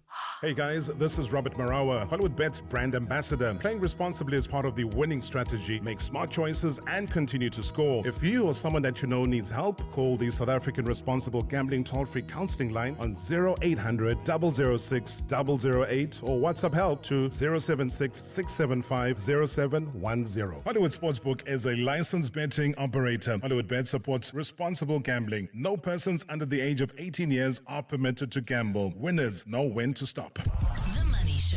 Weekday evenings at 6. There was a forecast out last week from the Bureau for Economic Research indicating for the next 3 years, inflation expectations are now much lower than they were previously. One of the most important factors contributing towards this has been the extraordinarily strong rand, not only against the US dollar, but against many other currencies. And this is helping to suppress import prices. Dr. Razar Jameen's Director-in-Chief Economist at Econometrics. The Money Show on 702. Let's walk the talk. The Money Show with Stephen Curtis is brought to you by ABSA CIB, accelerating infrastructure-led growth and economic resilience through the South African National Treasury's 11.8 billion rand infrastructure and development finance bond. ABSA is an authorized FSP and registered credit provider. 702. The Big Interview with Bongani Bingwa. 7:15 onto this now. Europe is decaying. A lot of its leaders are weak, tells US President Donald Trump. It is a startling assessment from the leader of the key partner that has been allied to Europe for the last 80 years. The Western alliance, most notably secured by NATO, has been the bedrock of relations between the US and Europe. But when this US president sees Europe, he sees diversity and he doesn't like it, not a single bit. And it begs the question, was our former ambassador to Washington right after all? Remember, Ibrahim Rasool was booted for suggesting that Trump's America was swinging to the right in its foreign policy approach and aiding the rise of white supremacy around the world. In a stunning piece, our next guest has raised these exact questions. John Mattison is an author, but also a former senior official at the United Nations and will understand these things better than most. Appreciate your time and welcome to 702 Breakfast. Good to talk to you, Bongani. I'm obviously not quoting the former ambassador verbatim, but that was the gist of it, was it not, as I've outlined in my introduction? Yes, he said Trump is pitting a supremacist insurgency against incumbent governments, and this new document says exactly that. The Trump administration's foreign policy agenda is indeed underpinned by white supremacy. I mean, look no further than the Afrikaner refugee offer here. And what's stunning about that is if you think of the people left vulnerable for cooperating with the U.S. military, routinely target in various theaters of war where they've been left behind and are not being offered help by Washington. Well, Bongani, this hits me very personally. I was in the United Nations in Afghanistan for 19 months, and we had Afghan translators and others working for us that we really grew to like and be very fond of, and obviously have an obligation to. And those are exactly the people that Trump is now targeting. My friends from that time in Afghanistan are really, really, really upset about it. I mean, what has happened to some of those people? Because you would have personal knowledge of some of the circumstances, not only routinely targeted by the US, but of course, because they were left behind, the incoming Taliban government would not have looked kindly to their cooperation with the West. Oh, Bongani, there's no question about that. And, you know, I had a woman doctor working for me who'd been a doctor in France. Very, very wonderful person. And now I can't get out of my mind that, you know, she might be forced to wear a burqa. And in Afghanistan, the burqas cover your eyes. So you're talking to women who you can't even see their eyes, let alone anything else about them. And, you know, it's terrible. It's really, really very, very sad.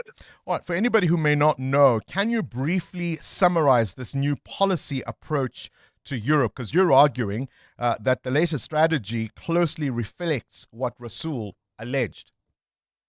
Yes, well, you know, Bongani, the irony of it is that Trump has said we're abolishing all talk of democracy and human rights and rule of law to other countries, you know, especially the Gulf states. If they want to be sheikdoms that are run by one person, that's fine. It's not our business. If they execute people, whatever, that's their business. But the one place in the world that he wants to influence the internal politics of is Europe. I mean, this turns 80 years of U.S. policy on its head. And look, I'm not necessarily saying that Ambassador Rasool was wise to say what he said at that time. But the fact is, if you look at what he said, it's very close to what the policy is now. The policy is now that Europe is facing civilizational erasure, and in a context you can't interpret other than as racial. And he actually uses this term. The document says it's more than plausible that within a few decades at the latest, certain NATO members will become majority non-European. Well, that can only mean racial. And at the time, they accused Rasool of being a race-baiting politician. But here what we're doing is, cannot be interpreted other than as about race. So, I mean, you rightly say there were questions about his wisdom. He was criticized by many, me included, for saying the quiet part out loud. But I guess it is not he who must now eat the humble pie. Well, that's not a dish that Trump easily eats. Consumes, yeah. All right, John, so what does Europe then do with all of this? Well, Europe, look, they're rearming because they know they can't trust him. By the way, you must assume now that this document is a formal document. It now goes to the CIA, the State Department, and Defense Department, and you can assume, it's logical to assume that he was saying that they must encourage these patriotic European parties, which obviously means the far-right parties in Germany and France and England and so on. So you can assume that the CIA will assist them. And so Europe is now girding its loins to fight this. They're obviously building up their military. They're also, the major shift is that all these democracies, including Canada, Japan, South Korea, India, are all working with each other to support each other and reduce what they buy from America in terms of weaponry, particularly the F-35, and do business with each other. And South Africa has an opportunity because we are also a democracy. The Europeans really want to work with us. They've promised new investments in South Africa. So I would encourage South Africa to work with Europe. I'm not saying for a minute that you cut off relations with China. China is far too important to ignore for us.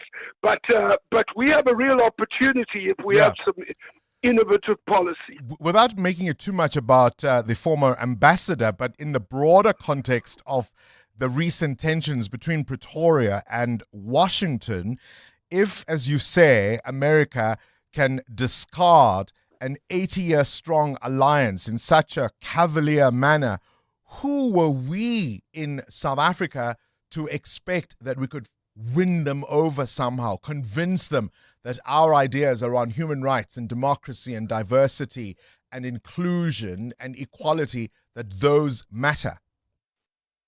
Bongani, you're absolutely right. This is a big power game. President Trump is very volatile. He can go soft on us one day, he can go hard on us the next day. We have to build our strengths. We have to take building our country seriously, and our foreign policy too, and we have to work with these others. Obviously, we have to do our best with the Americans. There are certain deals that can be done, but you certainly cannot rely on them. Now Europe, and I quote now, must regain its civilizational self-confidence. I mean, how does one deal with this erratic, maniacal megalomania? Well, look, Bongani, I never underestimate the adversary. Trump is not a fool. He's dangerous. He runs America, so he's very, very powerful. One has to make one's plans carefully. One of the best examples is Canada's Prime Minister Mark Carney. He just said we'll fix what we can fix, and we'll control what we can control, and what we can't control we'll just become less reliant on. And that's essentially what we have to do. Of course, we want to sell our citrus and our cars in America, but we have to get on with the places that really want us, and there are plenty of them. So how is this kind of thing being viewed elsewhere in the world? You mentioned China. How must Beijing be reading all of this, and even perhaps a country like India? Well, I can tell you, Bongani, China is the best prepared. When they saw Trump's first term starting in 2017, they were prepared very, very long-term carefully. So they've reduced their relations with their trade relations with America. They've reached out in other directions, expanded the Belt and Road Initiative, and they also stood up to Trump on the trade talks, and they're still unsettled for that reason. And they played their critical minerals card. very forcefully. And, that's what I'm arguing. South Africa has critical minerals, and our government has not taken seriously enough the opportunity we have if we prepare for it. What does this all mean, though, for African countries? Would it be hyperbole to see this as a new form of patronizing colonialism? The idea that the Americans now want to extract what they want, what they can, and we must all bend the knee. I'm afraid it's hard to disagree with that interpretation. I mean, he's transactional. If you can give him things and make his life easy, he likes that. If he doesn't like you, he takes it out on you. Or he potentially does. He chops and changes a lot. I mean, whatever the faults of the Maduro regime in Venezuela, for example, the tension building around that, I mean, the Monroe Doctrine has never been more alive. That's right, and I mean, there's no doubt he wants regime change in Venezuela, and he's aiming at it. He wants to try and do it without American boots on the ground, because that's very unpopular in America, but he's just squeezing. He's basically surrounding the country, stopping their trade, and harassing them until he gets a result. So what does this all mean then for multilateral cooperation and global stability? Because if he can go into Venezuela, why can't Putin go into Ukraine? Why can't China take Taiwan? Exactly, that's right. I mean, the Americans are not part of the World Court, ICC or ICJ, but when it suits them, they support it. But now they are where we are. Look, we have to recognize that we are a multiracial country. We will always be one, and we have to use that as a strength, not a weakness. The world has gone mad. John Mattison, appreciate your time. Former senior official at the United Nations, political journalist and author. EWN Business. 27 minutes after 7 o'clock, let's get into business news now. Muteo Haripe, South Africa's annual inflation rate edging down to 3.5% in November. Yeah, Bongani, South Africa's rate on prices for goods and services slowed to 3.5% in November, a slight decrease from the 3.6% seen in October. Now, inflation cooled in 5 of the 13 product categories, most notably for transport. That was largely driven by lower fuel prices and lower vehicle prices, especially in the second-hand segment. Food inflation increased to 4.4% in November, a marginal number than we've seen in the past 2 years, but meat prices are still quite high in the country, up over 12%, and that's because beef has been affected by the foot and mouth disease outbreak from earlier this year. The milk and other dairy products and eggs category recorded its 6th successive month of deflation. Food and non-alcoholic beverages, restaurants and accommodation services, this is including alcoholic beverages, saw some higher rates. The figure is, of course, within the target band of 3%, closer to that target band of 3% that was introduced by the SA Treasury earlier this year. Famous Brands refinancing its debt.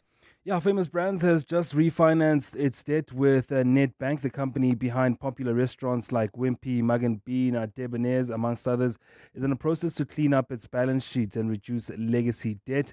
The company is refinancing debt primarily due to obtain more favorable terms like better interest rates. So this strategic financial move is often driven by market conditions or the company's improved credit worthiness. So companies do this to get better deals for their debt. So if they go into different various deals, they want to make sure that they're not carrying as much debt. So that's why they've reworked the debt there with Nedbank. And broadly, how the markets? Markets are doing well yesterday, up more than 1,000 points. The industrials up 0.5%. Banking stocks were up more than 1% yesterday, with mining shares up 1.5%. Volterra doing well, up 4% yesterday. Implats was up 6.8%, while Sibanye was also stronger. PSG Finance down 1% yesterday. Alpha Mint down 4%. South 32 down 2%. And Process also recording some losses. The Rand still quite in a good position against the US dollar, but seeing some weakness this morning. 16 Rand 77 against the US dollar, 19 Rand 68 cents against the euro, and 22 Rand 40 cents against the British pound. Price of gold at $4,336 an ounce, or platinum is at $1,957. Brent crude at exactly $60 a barrel. More business after 8. Time now for your latest Eyewitness News. As Fiso Zulu, what is Thuli Madonsela saying? Well, Bongani, the former public protector says she's been advised by a specialist to speak out about a possible security breach at her Stellenbosch home. In the event, something should happen to her. Madonsela yesterday spoke out about the dispute involving the estate of her late partner, Richard Faxton, who died in June, following reports that she says have falsely portrayed her and the Faxton family. She says there's been attempts by the executors of the estate to slender her, evict her from one of their shared homes, and to deny her almost 10-year relationship with Faxton. Lindsay Dentlinker reports. Stellenbosch University professor Thuli Madonsela says a property bought at the town in 2021 was intended to be her home while she's working and eventually possibly her retirement home. But she's now suggested an executor of Richard Faxton's estate may have illegally gained access to the property to have it re-evaluated from 7.5 million rand 6 months ago to 10 million rand. The thought of someone having been to my house without me or anyone authorized present left a chilling effect on my family.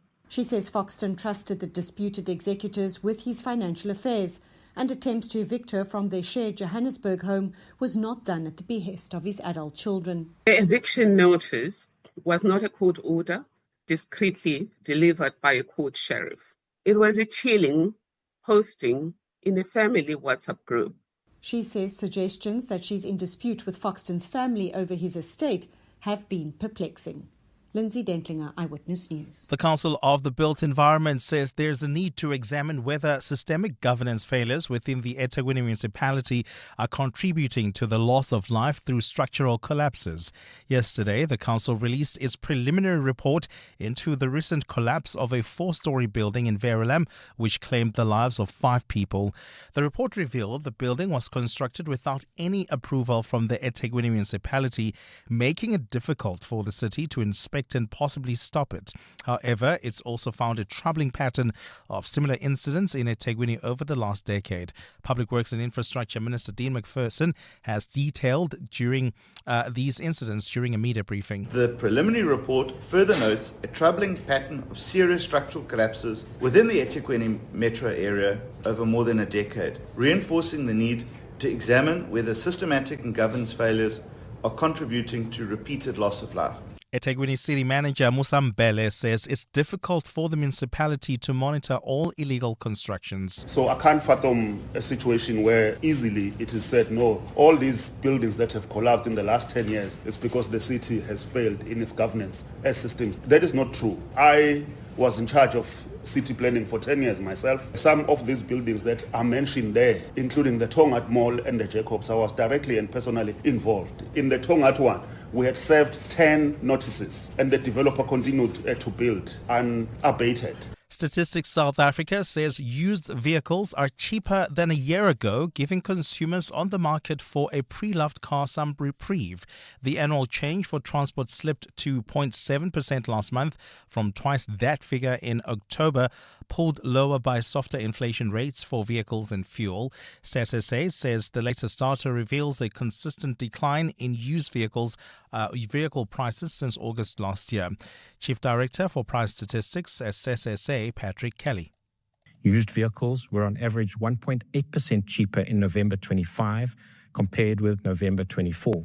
He says new vehicles, on the other hand, were more than 1% more expensive in the 12 months through November. Prices for used SUVs were down by 3.9%, while prices for new bakkies climbed by 2.8%. Fuel prices dropped by 2.2% between October and November, dragging the annual rate for fuel down to 0.1%. And Ukrainian drone attacks have killed 3 people in Russia's Rostov region. The announcement was made by a regional governor this morning. Fighting between Russia Russia and Ukraine is continuing despite attempts by the United States to stop the war. Moscow invaded Kyiv's territory almost 4 years ago, starting a conflict that has killed thousands of people. A cloudy day in store for Gauteng with showers expected. The temperatures are at lows of 15 and 17 degrees, peaking at highs between 24 and 26. And in the traffic, we've got delays on the N12 East between the R558 and the Abu Bakr Drive. That accident that was on the M2 West has been cleared. Traffic now is looking good along the route, but please continue driving with care. The top story this hour, former public protector Thuli Madonsela says she's been advised by a specialist to speak out about a possible security breach at her Stellenbosch home. Clement Maniatella. Weekday mornings, 9 to 12. 9 to 12. Why do you think it's so easy for someone in the inner CBD, you go and execute someone like that? I'm just worried that we're getting to a point where people who need to do the right thing will not do that anymore. Whether it's a good cause, in this case, let's say you're cleaning out these buildings, hijacked buildings, whether it's your work as an auditor, as an investigator, maybe as an investigative journalist, maybe as a broadcaster who shares their views. People are going to be scared to say what they want to say or to do the right thing because they live in a country where it's just going to be messy when you do. Clements Maniatella. 9 to 12 on 702. Selling your car to We Buy Cars is easier than most things, actually. Ready for an offer? Complete the form on webuycars.co.za and you're already halfway there. The quickest, easiest way to sell by far. On the hunt for your next ride and your next adventure? We Buy Cars makes it simple to find your match among 12,000 vehicles. Whether buying or selling, visit We Buy Cars. Business Outsurance are experts in business insurance for plumbers, electricians, and other tradesmen. Pumlani. Switching to Outsurance was one of the best decisions that we've ever made. We needed business cover over 15 million. Outsurance came forth for us. At Kani, we sleep better at night, knowing that you always get something out of Outsurance. Switch to Business Outsurance and you could get a massive 20% discount on your business insurance premium. Visit outsurance.co.za. Switch and save today. Licensed insurer and FSP. TCs and information online.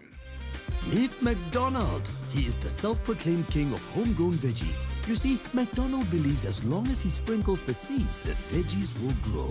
He even promised beetroot and carrots to the entire neighborhood. Now, abantu bazotini, when the neighbors are asking for their share, but not a single veggie has grown. Booty, avoid the embarrassment. Make smarter decisions for your home. Visit Cashbuild for quality gardening tools and seeds at the lowest prices. Cashbuild. 702. WhatsApp Bongani on 072 702 1702. Hi Bongani, it's PJ here. I disagree with you. Wanting to close your borders and talking about immigration problems doesn't suggest that you are pushing a white supremacist agenda. Yeah, look, you'd have to go read the context of everything we were discussing. And I think that's all you got out of that interview, then I really can't help you.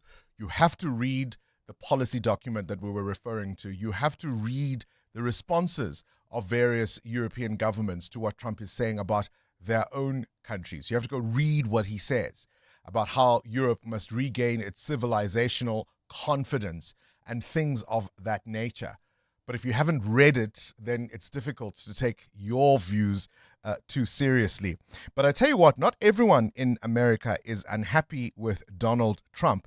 If you are in the military, no doubt you would have found this message very, very delightful.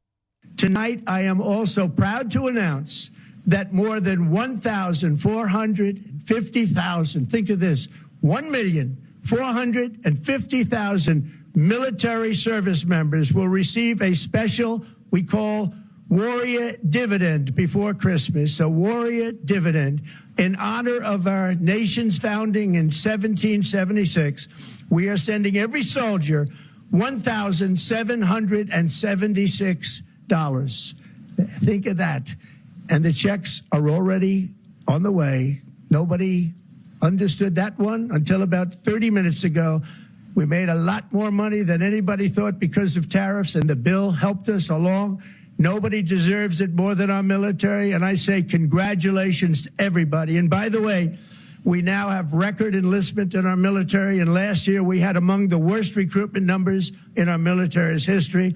What a difference a year makes. As I said, not everyone in the States in particular all that upset with Donald Trump. EWN Sport. It is one of the defining rivalries in the sport of cricket. Cindy Paluta, who is going to walk away with the Warrior dividend in the Ashes? Well, definitely Australia. I think if you had to bet on England for now, you'd get good odds, but you would probably say goodbye to your money. Day 2 of the third Ashes test after England 162 for 5. They trail Australia by 209. Cummins has taken 3 wickets. Earlier, Brooktop scored with 45. But it wouldn't be the Ashes without any drama. The moment that's divided cricket fans came yesterday. Australian Alex Carey on 72 survived a caught behind review. Snicko Technology saying he wasn't out. He went on to make 106. Afterwards, the Aussie batter admitted he nicked the ball. Media asked him if he's a walker. Well, Snicko obviously didn't line up, did it? Yeah. It's just the way cricket goes sometimes, isn't it? You have a bit of luck, and maybe it went my way today. You a walker? Clearly not. It also begs the question around the role of technology in any sport. We've become so reliant on technology as if it is foolproof. And because one of the things you were saying earlier, there might have been a mistake with the technology. We have. So the technology company has owned up and said the audio channel that the umpire selected was the wrong one, so the picture didn't match with the audio, etc., etc. Right. But it still comes down to the fact that the batsman knew he was out. So from a sportsmanship point of view, if we're trying to teach our children what to do in that moment, you're raising a generation that goes, I knew I was out, but I went, oh, well, luck's on my side, and I stood. But the other thing is that, in football, we all know if you scored the goal or not. Part of what... We don't know if you're offsides. Which is the trickier thing to see, I think, But what I'm saying, though, is part of the whole idea of cricket being a gentlemanly sport was that there are things only you know. So technologists try to, make that a little bit easier for the rest of the, the teams. And what does the ICC do with this now? Well, they've just gone, oh, well, we'll look into better technology next time. And England's been reinstated with one review. I'm okay with him saying, I'm not sure if I was out LBW. I'm not sure if the fielder's hands got underneath the ball, before he caught it. But if you nicked it, come on. But if you nicked it, and afterwards you said you nicked it, and then you said, I'm not a walker. I just, is it different to I walk out of a shop and I realize something's in my trolley and I didn't pay for it? Do I walk away or do I go back and own it? And so do I then blame the security and go, oh, well, it's the security's fault for not catching me. Luck is on my side. No. In New Zealand, the hosts 322 without loss on day 1 of the third test against the West Indies. Conway's there on 176. Latham's on 137. The fourth T20 between the Proteas and India abandoned due to heavy fog. India leads the series 2-1 with the final T20 tomorrow. In the Carabao Cup, Manchester City beat Brentford 2-0 with goals from Shirky and Savino. Defending champions Newcastle snatched a 2-1 win over Fulham. 19-year-old Lewis Miley getting a header in stoppage time. Boss Eddie Howe. A massive win for us, especially after the weekend and the disappointment of that game. Real character from the players today to come back and play with the spirit and determination and confidence that we did. There were some nervy moments for us. I thought Fulham played well as well. I thought it was a really good game, but we're delighted to come out on top. Newcastle will play Manchester City in the 2-legged semi-final. The other semi-final, Chelsea against Arsenal, Crystal Palace. The Gunners and Palace play next week, Tuesday. PSG beat Brazilian side Flamengo on penalties to win the Intercontinental Cup after the game had finished 1-1. PSG goalkeeper Matvei Safonov saving 4 spot kicks in a row in that shootout. And in tennis, Carlos Alcaraz parting ways with his coach Juan Carlos Ferrero after 7 years. The world number 1 giving no reason for the split. Cindy Paluta, Eyewitness News Sport. Morning, Bongs. Morning, Cindy. Papa G here from Sky City. Listen, Cindy, I'm 2 years closer to 40, and I still believe in walking. If you know you've nicked it, you gotta walk. I mean, one cricketer that comes to mind is Hashim Amla. He was always a walker. Regardless of the opponents appealing or not, he was a walker. But hey, I'm not surprised. Australians, they like doing this. I remember the sandpaper scandal when they were playing against the Proteas. So I'm not surprised Alex Carey didn't walk. but it shows you that Test cricket is alive. That's the best format ever. I love it to bits. Thanks, guys. Nice show. I absolutely love that. And I have to agree. And it brings up the sandpaper moment, right? So you're Australia, you're recovering from this cheating label that you've been given because of the sandpaper scandal, right? And here you have an opportunity when you nicked the ball and you got caught behind yourself. to go, actually, guys, sorry, and walk. And like you say, when you think of a Hashim Amla, you think of what an honorable, honest man. Adam Gilchrist. Right? And then now you get a chance to go, guys, now what are you? You're the cheat. Yeah. You're the dishonest sportsman. You're not the person that I want my kids to grow up and be like. And also your brand of football, unlike, a team, Liverpool or Man United, this is a sport where you play at the highest level as a representative of your country. Mm-hmm. You say, this is the way we South Africans, we Australians, we Indians play this game with honor. So in life, and this is why I love sport, it's so indicative of society and everything that goes on around you, right? Because if I am willing, it doesn't even matter that it's at the highest level and you're playing for your country. It can be at an under-9 game. That's where it starts. Yep. Because if I can be dishonest in the cricket field, I can be dishonest in the workplace. Yep. I can be dishonest in my house. I can be dishonest when running the country. I can be dishonest all around because I will get away with it because it's lucky. My luck. Yeah. Yeah. And that's it. Yep. Cindy Palute, EWN Sports. Morning, Cindy and Bongani. The issue in the cricket where the guy should have walked, I don't think he should have walked, really. If the umpire didn't call it out, the review didn't call it out, it's not his place to be calling it out. This happens in soccer every single game. Players are diving, they're doing all these things. So that's just the way people are. I think he did what was best for him at that particular moment. And luck was on his side on that particular moment. So we can't say, no, he should have walked. For what? This is JRS. Thanks. What I love about 702 Land, we don't all have the same view. Yep. And that's okay. You could spend 10 minutes hunting for the TV remote or get a 10-minute quote from Outsurance that could save you thousands on your car insurance. SMS out to 45142. Like 29-year-old Sana, who now pays an incredibly low 796 Rand a month for her 2025 Jatura Dashing. With Outsurance Comprehensive, you get 24/7 roadside assistance in case you break down, run out of petrol, lock your keys in the car, and more. SMS out to 45142. Get used to getting more. After switching, 65-year-old Helena now pays only 398 Rand a month for her 2025 Hyundai Exter. Not an Outsurance client yet? Get a quick and easy quote today. If Outsurance can't beat what you're paying, ask them for 500 Rand. Make that 1,500 Rand if you've been claim-free and with the same insurer for 3 years. Savings or cash, you have nothing to lose. SMS out to 45142. That's out to 45142. Outsurance, licensed insurer and FSP. TCs and information online. Limits apply. Listen up, corporates. Wrap up your tax year on a meaningful note by donating to DKMS. Your support assists in fighting life-threatening blood cancers by enabling DKMS to recruit more potential donors, as well as raising patients' chances of finding a match. And there's an added advantage. Enjoy the benefits of a Section 18A tax certificate, which grants your company a well-deserved rebate.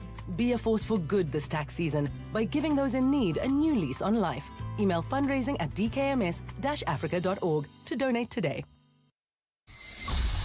EWN Traffic. 12 minutes before 8 o'clock. It's not a really busy Thursday, but there are issues here and there, Amo. Oh, it's not, Bongani. Yes, there are issues like in the city of Tshwane, the R80 East Mabopane Highway towards Eskiam Pahlele Drive. There's also slow-moving traffic along the R21 North just as you approach Nelme Pierce Drive. And if you are traveling in Protea Glen along the N12 East, do expect delays between the R558 and Abu Bakr Drive. I'll have more updates coming up for you. Do stay tuned. There's more EWN on air, online, and on the EWN app. It's the most wonderful time of the year. You're finally taking your long-awaited break. You're going to see your family. And you're saying goodbye for now. To your 9 to 5. But you don't have to say goodbye to your favorite talk station. Talk station. This festive season, 702 will keep playing your favorite songs. Having engaging conversations. And keeping you entertained. So, make sure to sit back, relax, and walk the talk with us this festive season. Download the Prime Media Plus app to make sure you don't miss a single conversation. Happy holidays From 702. Whether it is a CCMA referral, problems with a mechanic, unfair blacklisting, or an uncontested divorce, Clientele Legal offers professional legal services to all South Africans. Our plans are affordable, and you receive up to 745,000 rand worth of legal services per year. We cover civil, criminal, and labor-related matters. Our nationwide legal teams are standing by to support you 24 hours a day. Plus, all plans include a 5,000 rand bail benefit. Join today. SMS LEGAL to 48721. That's legal to 48721. Clientele General is an authorized FSP and licensed non-life insurer. T's and C's online. Standard rates apply. At Dis-Chem, get ready to celebrate instant savings with better rewards. Swipe to get 20% off plus an extra 10% off lifestyle food extra virgin olive oil 1 litre. Get 20% off plus an extra 10% off Biogen Premium ISO Whey 1.5 kilos. And get 30% off plus an extra 10% off Slow Mag Magnesium 100 capsules. Look out for the Better Rewards icon in-store and online. Offers valid until 11 January 2026. Dis-Chem, better health starts here. You're with Bongani Bingwa. 702 weekday mornings, 6 to 9 a.m. The other story, of course, we've been keeping an eye on is this awful tragedy of Nick Reiner, who appeared in court yesterday. Remember, he's been formally charged with 2 counts of first-degree murder. This is linked to the fatal stabbing of his parents, the filmmaker Rob Reiner and the producer Michelle Singer Reiner. The 32-year-old son, Nick, was ordered by a judge to be held without bail. I want you to listen to CNN's Stephanie Ilam reporting on proceedings. I just got out of court where Nick Reiner appeared for the first time after he was charged with first-degree murder in the deaths of his parents, Michelle and Rob Reiner. Reiner was seated calmly inside of the enclosed area for people who are in custody. He was wearing a blue vest, his wrists were shackled, and the judge would not allow for any pictures or video to be taken of him. The judge ordered that Reiner be held without bail until his arraignment, which was set for January 7, 2026. CNN has also obtained surveillance video from Sunday showing Reiner at a gas station after his parents had been killed. There's another video as well which shows the Reiner leaving the gas station, and he's surrounded by law enforcement with their sirens blaring, and he was taken into custody without incident. Goodness me, hey? What a terrible December for that family. Just an unbelievable story. 702. 702. What's gone viral? With Kabazela. Let's catch up now with the world of viral content. Kabazela. Good morning to you, Belle. How much do you show off that you're in love in public? Yeah, this is an interesting one. The public displays of affection, right? And some people are very comfortable with doing it, and others are absolutely anti it. They won't even hold hands or anything like that. They reserve that for the privacy of their homes. But then the question that comes up, Bongles, is if you are in your home and let's say you have family over or you've gone to visit the in-laws, how much public affection do you show each other when you are around your in-laws, your mother-in-law, father-in-law, etc., etc.? So this is a funny video that I came across. So basically, this couple arrives at a house. They have their children with them, and it looks as though they are dropping the children off, and they will then leave and go and have a day by themselves. And it's caught on CCTV footage at this particular home, and the owner of the home is the son. It's the son's mom that is the owner of the home. So he arrives there with his wife, the kids. They usher the kids up the stairs to go into the house. But unbeknownst to them, the mother or the mother-in-law is watching them on the cameras.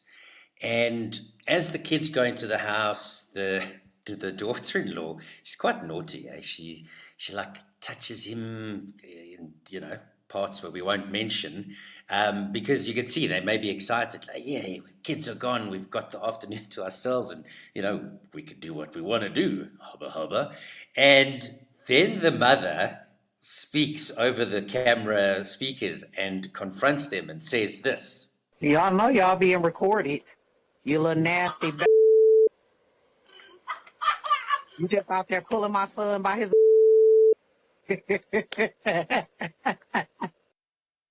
So she could hear the mother-in-law having a bit of a laugh there in the background, and she saw what her daughter-in-law was doing. But this is the question I wanted to ask and discuss with you all this morning is, when it comes to public displays of affection, and particularly around your in-laws, do you show any affection with your significant other, or are you not comfortable with it? And, have there been any situations where you have, and either, side of the coin has said, no, that's not appropriate. You don't, touch my daughter like that in front of me, etc., etc. Or is it each to their own? It's like, we're pretty comfortable with it and it's our lives, so deal with it. Yeah, let's talk about that. And where is it appropriate? I mean, in fairness to this couple, I don't think they would have done quite as much as they did if they knew they were being watched. So in fairness to them, but how comfortable are you to display your affection, particularly with your romantic partner, in public? And then, did I leave it on? I mean, this is a thing I deal with every weekend when we go out, I must say. So this guy had put on some soup on the stove, and he put it on a very low heat to obviously, cook for a period of time. He forgot that he had left it on the stove, left to go and do his day's, duties, and then realized when he was coming home in the lift that he left the pot on. Gets to the pot, opens it up, and it's quite thick, but luckily it hasn't burnt, it hasn't, scorched the pan at the bottom, and luckily nothing else happened. And he has a taste of the soup, and it doesn't look like soup anymore, but anyway, he thinks it's quite tasty. But do you forget things when you leave the house? Like, have you left a pot on? Have you left an appliance on? So when we leave the house most weekends, and I drive maybe 100 meters down from the driveway, my missus will always say to me, have I left the hot iron on? Have I left the curler on? And I'm like, no, I'm sure it's off. No, let's go back, please. Let's drive back. Reverse, get home, and then I go and have a look, and lo and behold, it's off. But every time she leaves the house, she thinks she's left the hot iron on. And we know these things can happen. They can cause fires, etc., etc. So, what are those things for you when you leave the house that you often think, have I left it on? No, we got to go back. Let's hear those stories this morning, Bob. Yeah, I caused a bit of an issue at my house this very week. Yeah. On Monday, we didn't have water in the morning, and I left one of the taps on. So there was a mighty puddle when the water did return. Yeah, I know. That is a problem when you have no water. You forget that you have to turn the tap off. I know. Askis. All right, did I leave it on? What is that thing you obsess about, you worry you may have left on as you leave the house? And how are you with public displays of affection? That's what's gone viral with Kabazela. 702. Feedback with Baphelile Sambo. Baphelile Sambo, very good morning to you. Good morning to you, Bongani. Public displays of affection? Only when I'm in Johannesburg. Back in the village. Back at home in Soshanguve, I don't do that. Fair. Only when I'm this side. Yes, you've killed me. You know what? You finished me. I have no comeback to that. All right, what other feedback do you have? Bongani, 702 lenders are currently enjoying their well-deserved leave, holidays, and feeling a little sorry for some of us who are still holding the fort.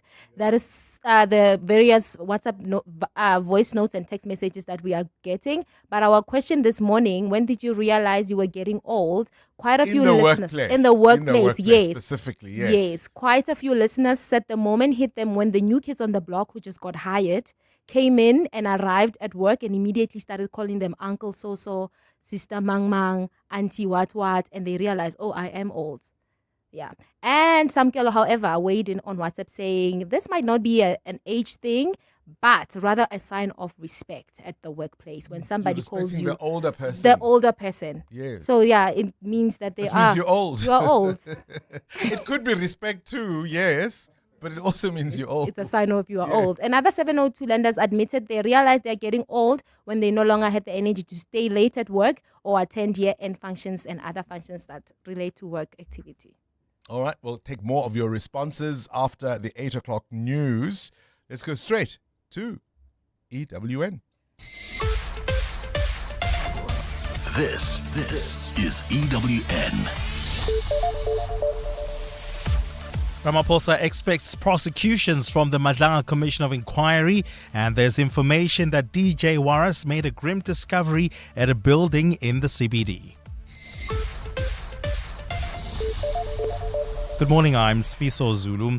President Cyril Ramaphosa says he expects the Madlanga Commission to refer any evidence deemed criminal to the NPA.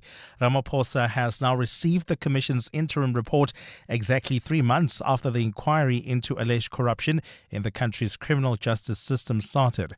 The Commission has heard from 37 witnesses and will hear from more people in the new year. The report on allegations of corruption and interference will not be made public. The interim report in the presidency says only the final draft will be publicized. Presidency spokesperson Vincent Magwenya. The President has expressed his appreciation for the interim report, as well as his expectation that the Commission will, as part of its terms of reference, refer actions thought to be criminal acts for prosecution. Meanwhile, the Commission says the murder of Marius van der Merwe is a reminder of the determination of criminal elements who don't want to see justice and accountability. He was shot dead outside his home in Brakpan earlier this month, but police are yet to confirm if the attack was linked to his evidence about alleged wrongdoing in the Ekurhuleni Metro Police Department. Van der Merwe's killing was mentioned in the Commission statement this morning that followed the submission of the interim report to the President. Madlanga Commission spokesperson Jeremy Michaels. The brutal killing of Marius van der Merwe outside his home in Brakpan on the 5th of December, in full view of his wife and children, marked an inflection point for the Commission. Mr. van der Merwe's murder serves to remind all South Africans that there are certain criminal elements who are determined to undermine the rule of law and who do not want to be held accountable for their actions. It's emerged that an alleged brothel and machinery apparently used to make drugs were found by DJ Waras and his security team in a building he was contracted to audit and secure. The media personality, whose real name was Warwick Stock, was killed on Tuesday morning outside Zambezi House, a building in the Joburg CBD. Oren Singh reports. DJ Waras' mentee, Nicole Nelson, says during an audit of Zambezi House in July, Waras, through his security company, Imperium Ops, discovered issues of health and safety as well as alleged illegal activities taking place in the 8-story building. Brothels, just weeks prior, a rape of a little girl. I am of the view that they may have even been manufacturing small scale of paraphernalia, mandrax in particular. She says last week, Waras applied for 6 protection orders against individuals in the building after receiving threats. The landlord allegedly was pocketing rent along with the leader of the forum. They were making money in more ways than one. Nelson claims a protection order hearing was meant to be heard before a magistrate in February next year. Oren Singh, Eyewitness News. The National Council of Provinces has managed to pass 2 pieces of crucial legislation dealing with illegal immigration and the 2025 budget as Parliament wrapped up its business for the year. The NCOP rubber-stamped the Immigration Amendment Bill, which aligns the country's immigration detention procedures with the Constitutional Court rulings. The NCOP also passed the Division of Revenue Amendment Bill, which will release funds for the national, provincial and local governments. Babalo Ndenze takes a look. The NCOP has concluded the year by getting 2 pieces of legislation over the line during yesterday's sitting. The Immigration Amendment Bill amends the Immigration Act of 2002 to address two specific constitutional court judgments. One amendment requires that any illegal foreign national detained for deportation purposes must be brought before a court within 48 hours of arrest. The court must then determine whether further detention is in the interest of justice before authorizing deportation. NCOP Deputy Chairperson Les Govender explained the importance of the legislation. And this amendment bill really helps, especially the law enforcement officials, in terms of how they should proceed with regard to illegal immigrants that are in detention. Before that, the NCOP passed the DORA bill, which will see technical adjustments to the equitable share of revenue and include an additional 2.9 billion rand to repair municipal infrastructure damaged by disasters. Babalo Ndanza, Eyewitness News. And Ukrainian drone attacks have killed 3 people in Russia's Rostov region. The announcement was made by a regional governor this morning. Fighting between Russia and Ukraine is continuing despite attempts by the United States to stop the war. Moscow invaded Kyiv's territory almost 4 years ago, starting a conflict that has killed thousands of people. Gold is trading at $4,331.58 an ounce. The rand is at 16.77 to the dollar, 22.41 to the pound, 19.69 to the euro. Brent crude oil is at $60.06 a barrel. And in the traffic, we've got delays in Protea Glen along the N12 East between the R558 and Abu Bakr Drive. There's also slow-moving traffic along the Golden Highway coming out of the N1. And in your sport, England collapsing. They're now 8 wickets down and trail Australia by 200 on day 2 of the third Ashes Test. Newcastle will play Manchester City in the semi-finals of the Carabao Cup. And Carlos Alcaraz has parted ways with his longtime coach Juan Carlos Ferrero. A cloudy day in store for Gauteng with scattered showers and thunder showers expected. The temperatures will peak at highs between 24 and 26 degrees. The top story in EWN this hour. President Cyril Ramaphosa says he expects the Madlanga Commission to refer any evidence deemed criminal to the NPA. EWN, in touch, in tune, and independent. For the latest, visit ewn.co.za or download the EWN app. This is Breakfast with Bongani Bingwa on 702. Let's walk the talk. 6 minutes after 8 o'clock, we've had a busy show this morning. An EWN wrap-up of some of the big cases of the year, some of the big crime stories of the year. We looked back, of course, to the most recent shocking story, the murder of DJ Warris, but we caught up with Beauty and the Beast. Remember that story? Thabo Bester and Nandipa Magudumana? In a country as busy as ours, you blink and you miss it. The Senzo Meyiwa trial, that's still a matter that's ongoing. We know, of course, the president is sitting with the Madlanga interim report on his desk right now. How soon will he act? Do you expect him to call a family meeting? And what might he announce? How strong do you think Senzo Mkunu's whiskey was yesterday? Having watched some of the proceedings, which way do you think the axe is going to swing? This is Breakfast with Bongani Bingwa on 702. Let's walk the talk. It's a fantastic piece by John Mattison, who is an author, political journalist, used to be a senior official at the United Nations. He's got first-hand experience of working with the US government, particularly in Afghanistan. And as they withdrew, as the Americans withdrew from Afghanistan, they had obviously set up a whole structure of how that country was functioning once they had driven the Taliban out. They had people who worked for the American administration. They had doctors, they had lawyers, they had translators, all of the people that made Kabul work under American rule. But as they withdrew, all of those people were left in limbo for the Taliban to deal with. John Mattison told us of a female doctor who he said was brilliant at what she did, could no longer work under Taliban rule because, of course, they must be completely covered right down to their eyes. Think of all those people who would have been sentenced in kangaroo courts for having cooperated with the Americans. Yet, what does Donald Trump do offer refugee status, not to the people who helped them in their various theaters of war that they left and abandoned, but to Afrikaner refugees. He's also put out a policy position, the Trump administration, that very clearly criticizes particularly European democracies, and Trump is calling for them to regain their civilizational confidence, whatever that means. And so for all the criticism that our government has received in dealing with this Trump White House, you can now look around the world and see we're not the only ones. While you are announcing the pedophile of America's snippets of his speech, you are forgetting that the very people he's saying, group of people he's saying is going to give this $1,700 to, are crying that most of their benefits, government benefits, have been cut since Trump took office because of tariffs. And on top of the list is their health care that they will never get back, or it will take years for it to be restored. So you're forgetting to mention that.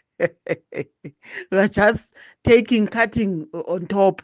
You know, there are a lot of things that are being said about what Trump, but the important thing is what has already happened is the cuts, the healthcare cuts that the people have suffered, that has been taken away from the people, from the Americans. Yo, Bongani, Father Christmas, Donald Trump. Wow, the military must be smiling. Wow, well done, well done. Imagine if it was here in South Africa, our police and all the soldiers and whatnot, they wouldn't be so corrupt if they were to get things like this. But I'm not saying I'm like defending their corruptions. It's just that, yeah. Well, look, it's not a 6-hour show. If you want to get into all the details of what the Trump administration does, we'd have to be a 6-hour show. And I think I played it and said what I said a little tongue-in-cheek, right? Because we know the only language Trump understands is buying and selling, right? So he'll buy the loyalty of the army, notwithstanding all the difficulties he's placed many of them and many veterans in. But, you know, here's $1,000 and something for Christmas. We'll call it a warrior dividend. The very idea of a warrior dividend is absolute nonsense. So do read between the lines. But if you wanted every single detail of what the Trump administration does, then we'd have to be a 6-hour show, I'm afraid. Morning, Bongani. Do you remember what Zuma did with those people who left their jobs to go to the parliament? He checked them off and brought in his people who work with him, his immediate guys. So he's just like Trump. Yeah. Kabazela wants to know, how are you with public displays of affection? Are you one of those who's more conservative, or do you not care? Especially if perhaps you're married to the person. Do you think, kimutwaga, this is my person? Amo? Yeah, kimutwaga batong. So find your own. Yeah, hold my hand in public, although my husband is not like that. So this is your own conversation with yourself. Yes, it's my own. Mateo? I've had to learn to do that because my wife likes public displays of affection, and you don't want to, because I walk really fast in public, so sometimes I used to leave her behind. Just like, let's walk slower. I just walk for, I'm taller, Bongan. So now you're leaving her behind. So I've had to learn to walk slower, hold her hand. No, I'm just here for were you not in a conversation? We are, but like, I'm moving. So now, if you've ever walked with me, you will know. Yeah. So she'd be jogging behind me. Wait. So I'm living life slower now. I've got a public displays of affection story. I once had, and I won't give too many details so that, the characters involved, Anyway, long and short, let's call him Sam. Sam was going through a divorce, and Sam's marriage was over, and Sam was never going to get back with Pam. Yeah. Right? His wife. And Sam was now dating a friend of mine. Let's call her Mary. Divorce is not final. Divorce is, but it's in the process Okay. of, but everybody knows. Sure. In fact, at this point, I think Sam and Mary were now living together. I see Sam, we're at a cocktail bar. I see Sam and some woman I do not know, very, very affectionate and displaying it publicly. I confront Sam and I say, unless you tell Mary that I saw you with this woman, who is not Mary, I will go tell Mary. How did you know Mary didn't know? Mary's my friend. You just assumed Nje. Mamela, Mary comes back and says, oh, how cute, you stood up for me. Sam told me you saw him with another woman. It was only Pam, his wife. What Sam neglected to tell was the details of what I saw him doing with Pam. And at that point, I thought, maybe it's none of my business. Hey, morning 702. Hey, Muteo. Yeah. You broke my ribs today. You're moving fast and in front. I always see couples moving like that, and then I'm like, yeah, ziyawala. So I'm picturing you moving fast there, about a meter ahead. Yeah. That's hilarious. Thank you. Yeah, these things happen. Thank you. The other story that Kabazela wants us to focus on is, do you have any obsession about things you might have left on in your relationship? As you hit the highway, someone says, oh, I think I left the stove on. Oh, I think I left the heater on. Oh, I think I left the tap on. And then you have to go back. And you know you didn't, or this person didn't, but they're obsessing over the possibility. And you can't now take the chance, because what if they did leave it on? Do you have those fights in your relationship? We didn't have water on Monday, as I told you. Yeah. Apparently the puddle I caused. Oh. Because I left the tap on. And remember, I would have turned the tap on at around 3:30 in the morning. To see if there was water. If there was water. In your No, bathroom. in my bathroom. Mm. And so not everyone is going to use my bathroom. Also because at that time of the morning, not everyone is up. Precisely. Oh. You can see my problems in life, right? Mine used to be the iron. I would leave the hot iron on most. Why? Because maybe you ironing something quickly as I'm wearing it, and then I'll be like, no, I've got something else to iron, so I'm coming back here, and then I never got back there. But luckily, it never caught fire, never caused fire or anything harmful like that. But now I don't stress over that anymore because I prepare my things the night before. Ah. Yeah. Now. Yeah.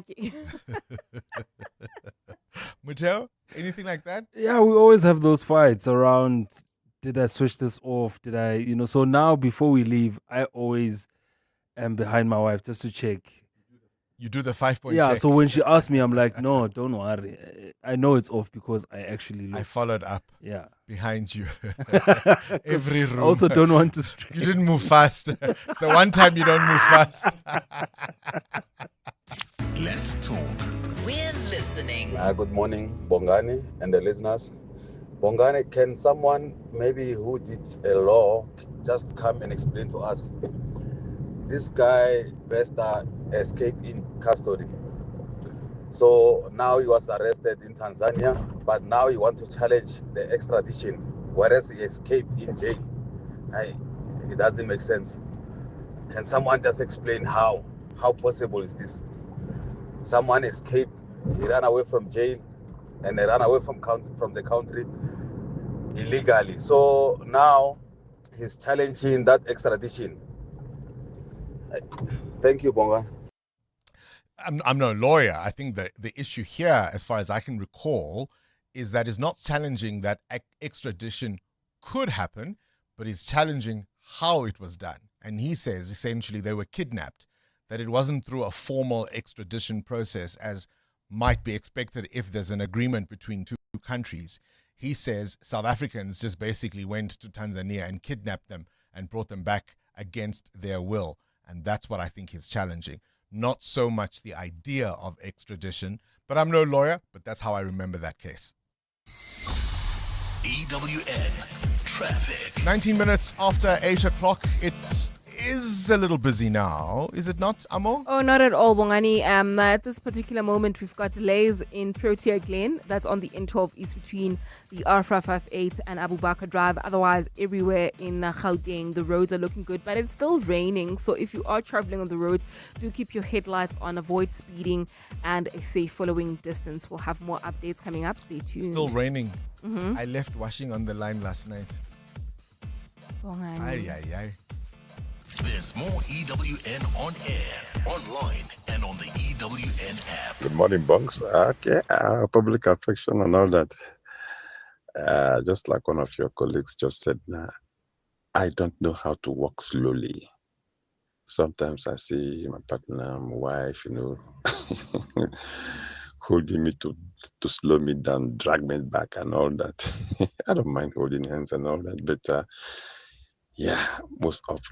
more often than not, I forget and I just gallop away. I don't mind all those affections in the public spaces, but like your colleague said, I'm a fast walker. I don't walk slowly.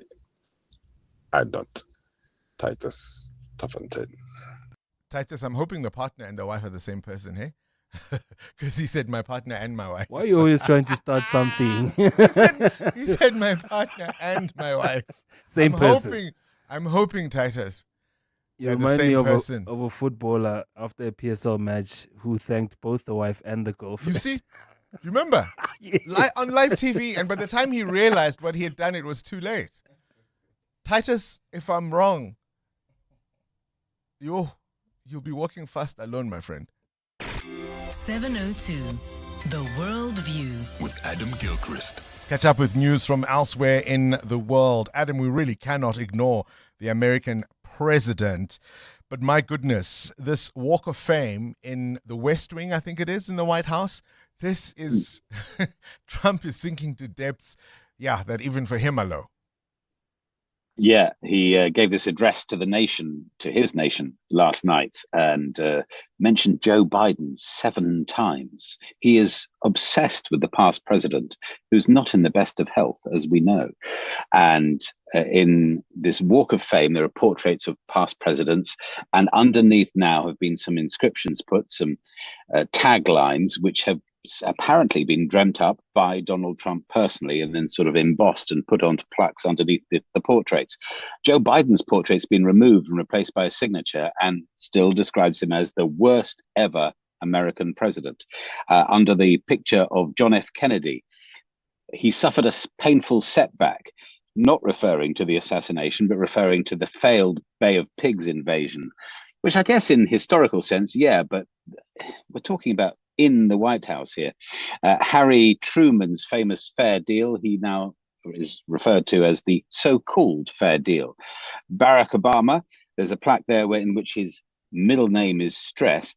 Donald Trump seems to have a problem with that and calls him one of the most divisive political figures. The plaque for Bill Clinton talks about scandals that plagued his presidency.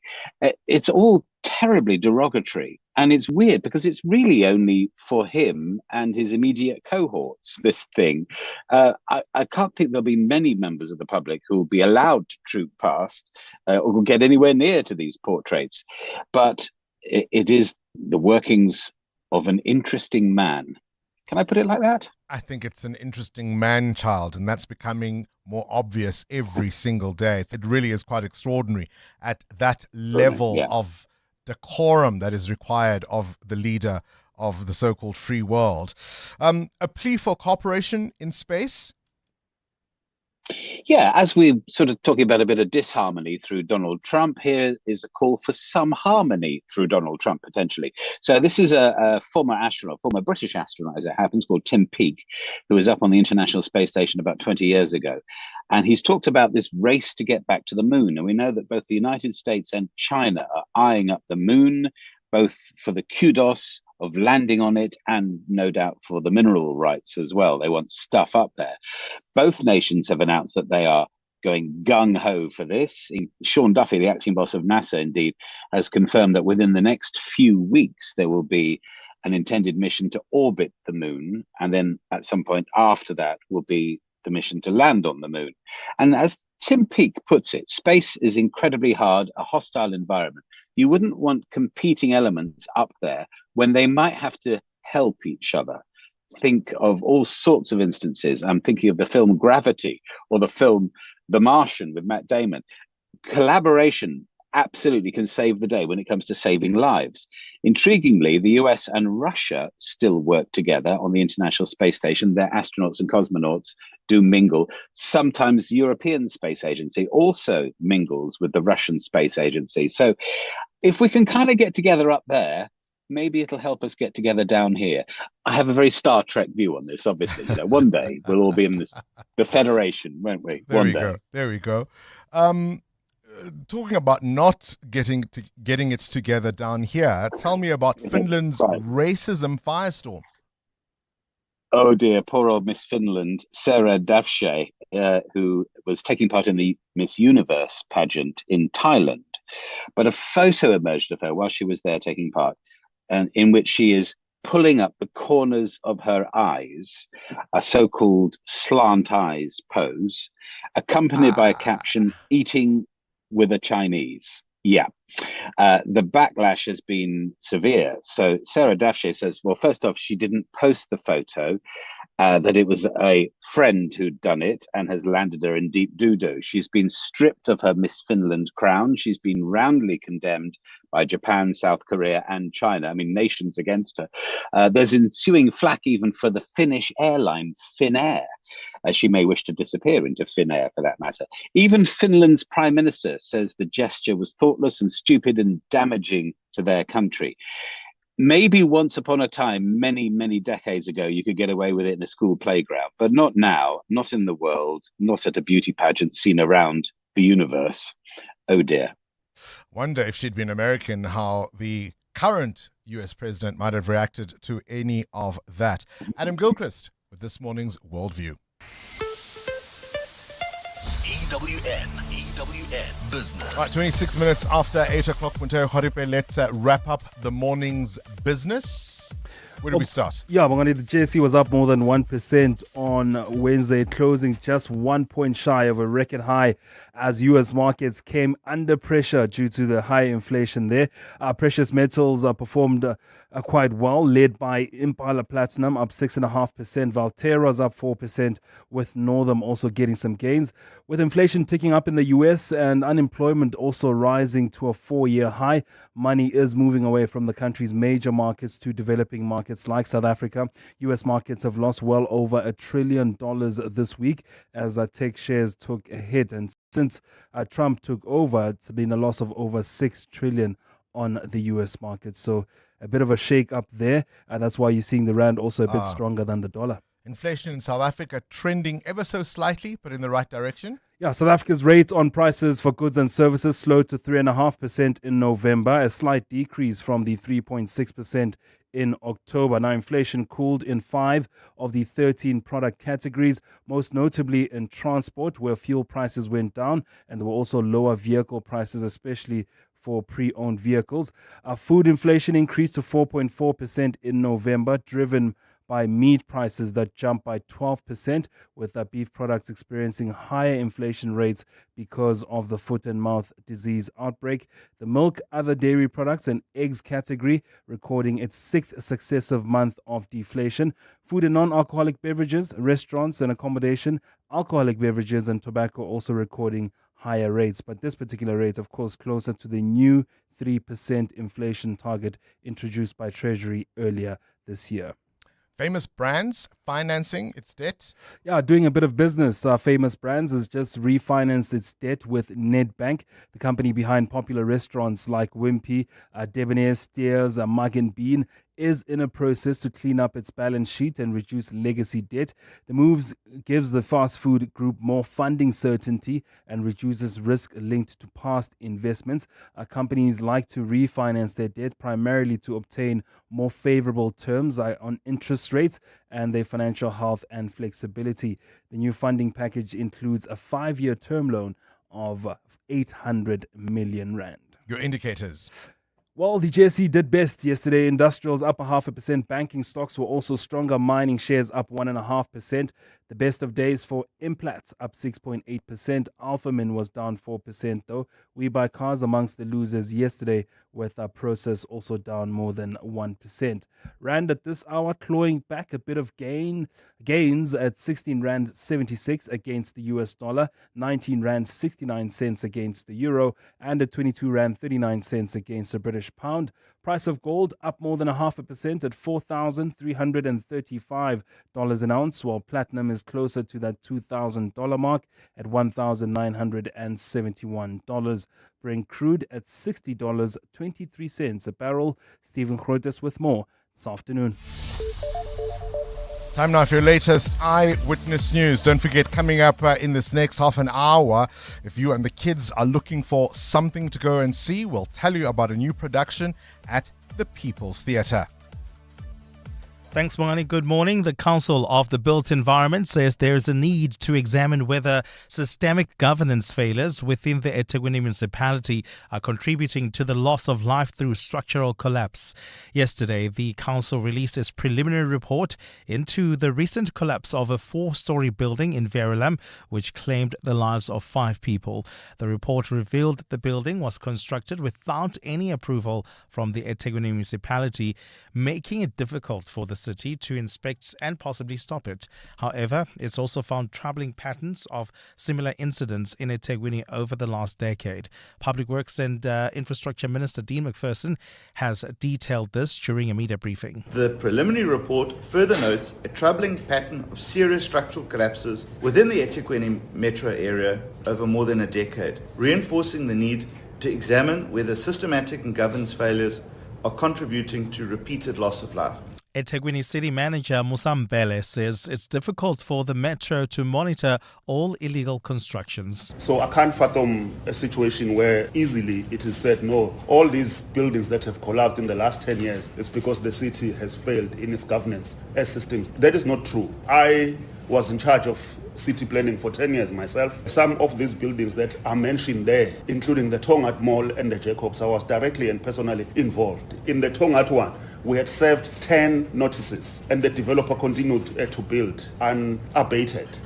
Cyclists in Cape Town are calling for their recognition as legitimate road users. The cycling community is mourning the death of Idris Sharif, who was killed in a crash earlier this week. Sharif was struck by a drunk driver while cycling in Camps Bay. A petition is being circulated demanding extended penalties for extreme cases of reckless driving and regular blood alcohol level tests, especially on weekends and public holidays. The Western Cape's Mobility MEC Isaac Sileko has condemned drunk driving. This tragic loss is heartbreaking and unacceptable. Drunk driving destroys lives. We will intensify enforcement, but society must also say enough is enough. Some economists say it's now up to the Reserve Bank to lower the repo rates at the next Monetary Policy Committee meeting. This follows a drop in inflation last month. Stats SA released the latest data yesterday. Nolukayam Dambo reports. The moderation in headline inflation stemmed mainly from more subdued transport costs, which offset a jump in food inflation. Core inflation, which excludes the volatile food and fuel categories, inched up from 3.1% to 3.2%, remaining relatively low. Economists at Nedbank say the numbers are encouraging. Nedbank says it confirms that underlying inflation remains muted and stable. Group Head of Macroeconomic Research at Standard Bank, El Namulman, agrees. More importantly for the next MPC meeting is the improvement that we saw in surveyed inflation expectations in the BER's latest survey done in the fourth quarter of this year, which showed a general and quite marked decline in inflation expectations. At the November meeting, the central bank's MPC lowered the repo rate by 25 basis points to 6.75%. The next meeting is expected in January. Nogukhanya Mtambo, Eyewitness News. And Brazil's Senate has passed a bill to slash the prison term of former President Jair Bolsonaro. The 70-year-old was convicted of plotting a coup after losing re-election to the country's current leader, Lula da Silva. Passed by the lower chamber last week, the bill now heads to Lula, who is expected to veto, could eventually be overridden by Congress. Bolsonaro began a 27-year sentence or prison sentence last month, and under current rules was expected to serve at least 8 years behind bars. The new legislation, which changes how sentences are calculated for certain crimes, could, however, see Bolsonaro serve a little over 2 years in prison. A cloudy day in store for Gauteng with showers expected. The temperatures will peak at highs between 24 and 26. And in the traffic, we've got delays on the M2 West between the Crown Interchange and Main Reef Road. This is due to peak time delays. There's also queuing traffic in the city of Tshwane along the R80 East Mabopane Highway just as you approach Eskyambahlele Drive. The top story this hour, the Council of the Built Environment says there's a need to examine whether systematic governance failures within the eThekwini Metro are contributing to the loss of life through structural collapses. Meet McDonald. He is the self-proclaimed king of homegrown veggies. You see, McDonald believes as long as he sprinkles the seeds, the veggies will grow. He even promised beetroot and carrots to the entire neighborhood. Now, abantu bazotini, when the neighbors are asking for their share, but not a single veggie has grown. Ah, booty, avoid the embarrassment. Make smarter decisions for your home. Visit Cashbuild for quality gardening tools and seeds at the lowest prices. Cashbuild. Who says everyday driving can't be très chic? Rent premium with Sani Sixt now. Own the stylish Citroen C3 later. Yes, that's 3 cars, 3 months, 3 chances to say ooh la la. Just book directly on sani.co.za. Call us or rent at any branch between 1 November and 31 January, and you're automatically entered into the draw.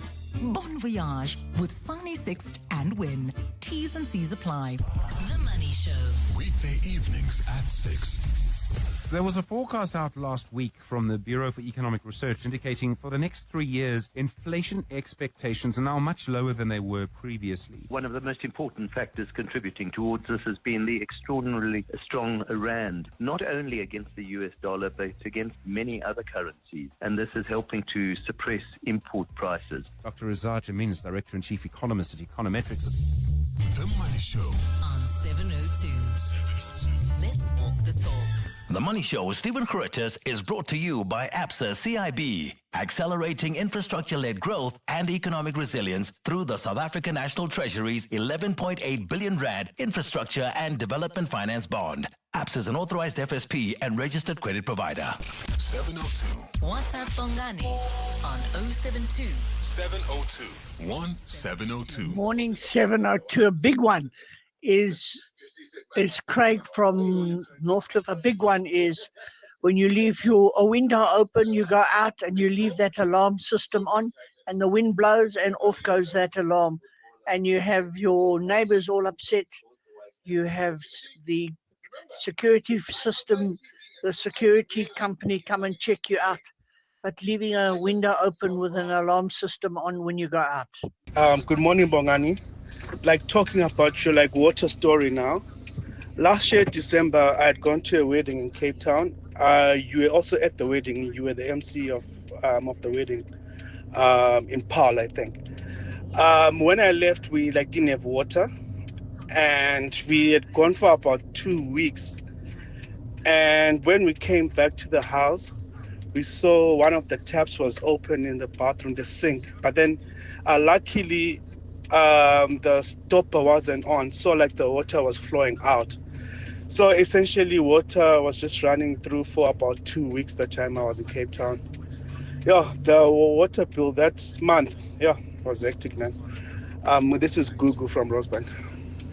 Gugu from Rosebank, of course, that was Laura's wedding, the Moyo's wedding. And so what they did also, they didn't just have a one-day celebration. They had a whole build-up to the wedding day and afterwards. So it was almost like a whole December holiday in Cape Town. So I remember the wedding he's talking about. And he left the tap on for 2 weeks. running for 2 weeks. What's that thing that you obsess about? Oh, did I switch it off? Did I leave it on? And are you right even half the time? Cindy? Yeah, you can drive yourself absolutely Yes. mad to the point where I went through a phase where I was just taking, like if I had used my hair straightener, I would take a photo of it off. And then I would walk away, so that even if you're not even outside, like you're not even outside your house, you haven't left your house, but you're just in another room and you're like, and then you just open your phone, you go, no.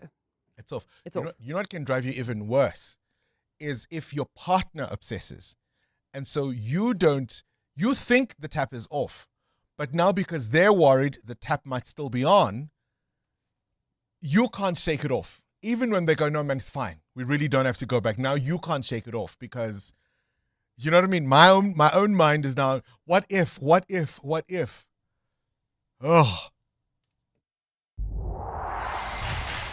EWN Sport. Talking of which, I left the water on Monday. Remember when I didn't have water? Yeah. 3 o'clock in the morning. So you can imagine the mess in my bathroom. I will never forget when we were in high school. We had home economics classes on the very top floor of, if you can imagine, a building that's got 3 floors. Yeah. And the home economics was on the very top. And there was no water. And some of the kids had opened the taps in the home economics classrooms because there was no water and didn't switch them off. And the water had come back on overnight. And it flooded 3 floors. through the home economics, through the science lab, down to biology. It was wild. That was the story from our school for that year. That was around 93. Shame. Poor England. They feel like they're being flooded Yeah, at the moment. they do. They've collapsed. 208 for 8. Trailing Australia by 163. Cummins has taken 3 wickets today. Off the field, England lodged a complaint to the ICC after the Snicko technology wrongly saved Australia's Alex Carey from a court behind dismissal. Carey, on 72 at the time, went on to score 106 and later admitted he edged the ball. Technology provider BBG accepted fault, saying the wrong stump microphone was selected. England have been reinstated with 1 review. In New Zealand, the hosts 334 for 1 at stumps on day 1 of the 3rd test against the West Indies. Conway is still there on 178. Latham fell for 137. The 4th T20 between the Proteas and India was abandoned due to heavy fog. India leads the series 2-1 with the final T20 tomorrow. In the Carabao Cup, defending champions Newcastle will play Manchester City in the semi-final. This after City beat Brentford 2-0 last night with goals from Shirkri and Savino. Newcastle snatched a late win thanks to 19-year-old Lewis Miley's header in stoppage time. Here he is speaking to Sky Sports. We had a couple of chances, but it just didn't go in. But that one went in. I'm absolutely buzzing. It's an unreal feeling for me. Obviously, I've grew up here, and couldn't be a better feeling really. And hopefully, we'll progress into the final too. The other semi-final, Chelsea against Arsenal or Crystal Palace. The Gunners and Palace play next week. PSG beat Brazilian side Flamengo on penalties to win the Intercontinental Cup. The game was 1-1 after regulation time. PSG goalkeeper Safanov saved 4 spot kicks in a row in that shootout. Saracens hooker, this is rugby, Theo Dan is cleared to play after a sighting complaint against him was dismissed. Dan was shown yellow for a high tackle on Sharks' Makazola Mapimpi in last Saturday's Champions Cup game. And in tennis, Carlos Alcaraz has parted ways with his coach Juan Carlos Ferreira after 7 years. No reason has been given. Cindy Paluta, Eyewitness News Sport. EWN Traffic. 18 before 9. Let's catch up with the roads. Amos says not a whole lot this morning to report about in traffic. Not at all, Bongani, but if you are traveling in Protea Glen, please be on the lookout for heavy traffic volumes along the N12 East. This is between the R558 and Abu Bakr Drive, about a 20-minute hold up there. And traveling in Amalgam, we've got heavy delays on the M2 West. This is between the Crown Interchange and Main Reef Road. I'll have more details at the top of the hour. Please stay tuned. There's more EWN on air, online, and on the EWN app. Business Outsurance are experts in business insurance for optometrists, surgeons, and other medical specialists. Here's Chrissy. Business Outsurance is the best insurer for my business. They have great premiums, wonderful service. I know without a doubt that Outsurance has my back, and you always get something out with Outsurance. Switch to Business Outsurance, and you could get a massive 20% discount on your business insurance premium. Visit outsurance.co.za. Switch and save today. Licensed insurer and FSP. TCs and information online. Ha, guys, you must know your till slip is gonna get even longer. That new discount better rewards card gets you 10% off instantly. Hey, but now, on top of that discount, you get an extra 5% off on over 140 brands. You just hand in your script or shop from the pharmacy. With 15% off instantly at the till. Your discount till slip never looked better. How nice, man. Join us. Let's walk the talk. This is 702. Good morning, Bongani and team. Bongani, you said about leaving your washing out in the rain. My late husband, when we did that, he would always say, "Oh dear, it's getting its final rinse." So I don't think it's too serious. Anyway, this is Nikki from Edenvale, wishing you all a good day and a wonderful and blessed festive season. Yes, Nikki, you said it, and that's my excuse. It was just getting one final rinse. Maybe I used too much fabric softener, so then it was gonna, do you know what I mean? So just one final rinse from nature. That's what it is. Good morning, Bongan. I only realized that I'm now older when I started cutting on sugar, cutting on salt, cutting on drinking fizzy drinks, sleeping early, and just getting tired, after work. And also the things that I watch now, watching more news, sports only, and in my body telling me that I'm now getting old. I'm only 48. Only 48? Okay. We were talking less in terms of the general terms, but more in terms of work. Things you do, things that are said, how you're addressed, your experiences in the workplace that are telling you you're getting on in years. At 48, you've got some time, my friend. You've got some time. Hi, this is Teko Modise, Hollywood Bet's brand ambassador. Be a winner who knows when it's time for a timeout and play responsibly. If you or someone you know needs help, call the South African Responsible Gambling Toll-Free Counseling Line on 0800 006 008 or WhatsApp help to 076 675 0710. Hollywood Sportsbook is a licensed betting operator. Hollywood Bet supports responsible gambling. No person under the age of 18 years are permitted to gamble. Winners know when to stop. Because naked people spend less time on insurance admin and more time working on their personal bests. Go to naked.insure now, get a car insurance quote in 90 seconds, and get naked. Naked Financial Technology is an authorized FSP. You're with Bongani Bingwa.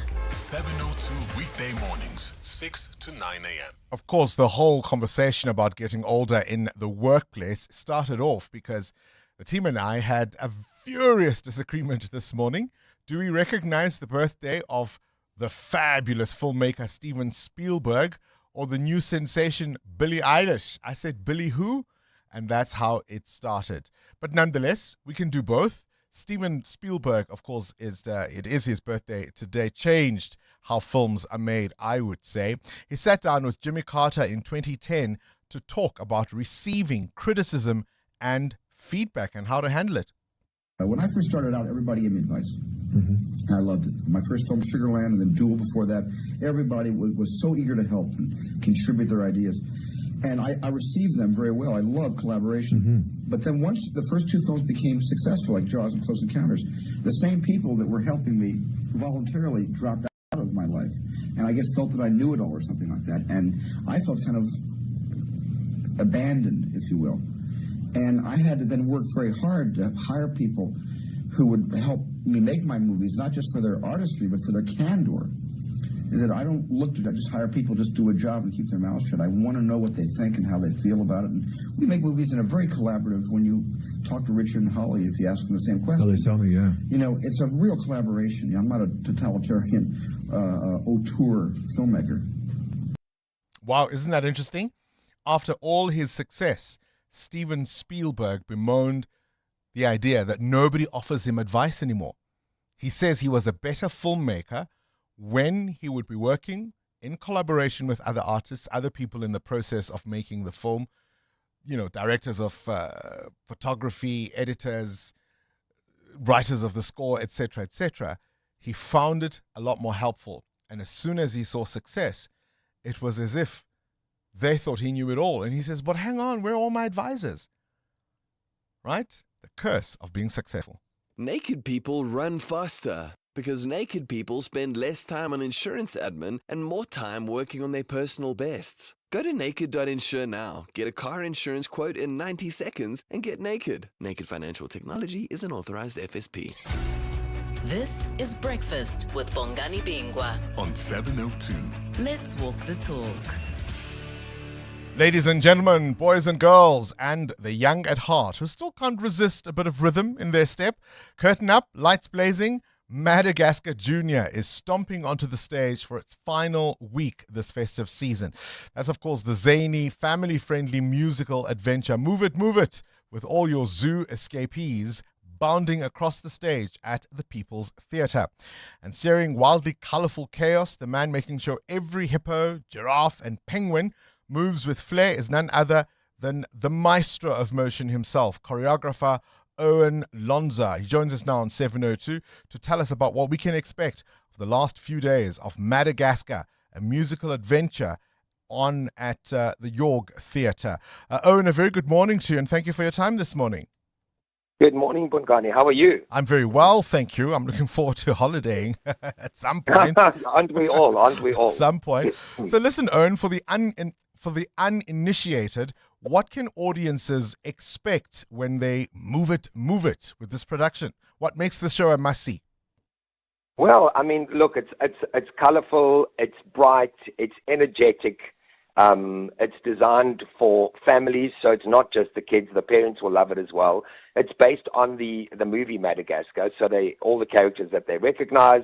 You know, we've got Alex the lion, we've got Amadi the zebra, we've got Melman the giraffe, we've got Gloria the hippo, and then, of course, we've got the crazy King Julian, who's the king of the lemurs, and he's the one who does Move It, the song that everyone loves so much. I love to move it. And, you know, they'll recognize them from the movie, and then there's amazing music that the people from Disney have written for the show.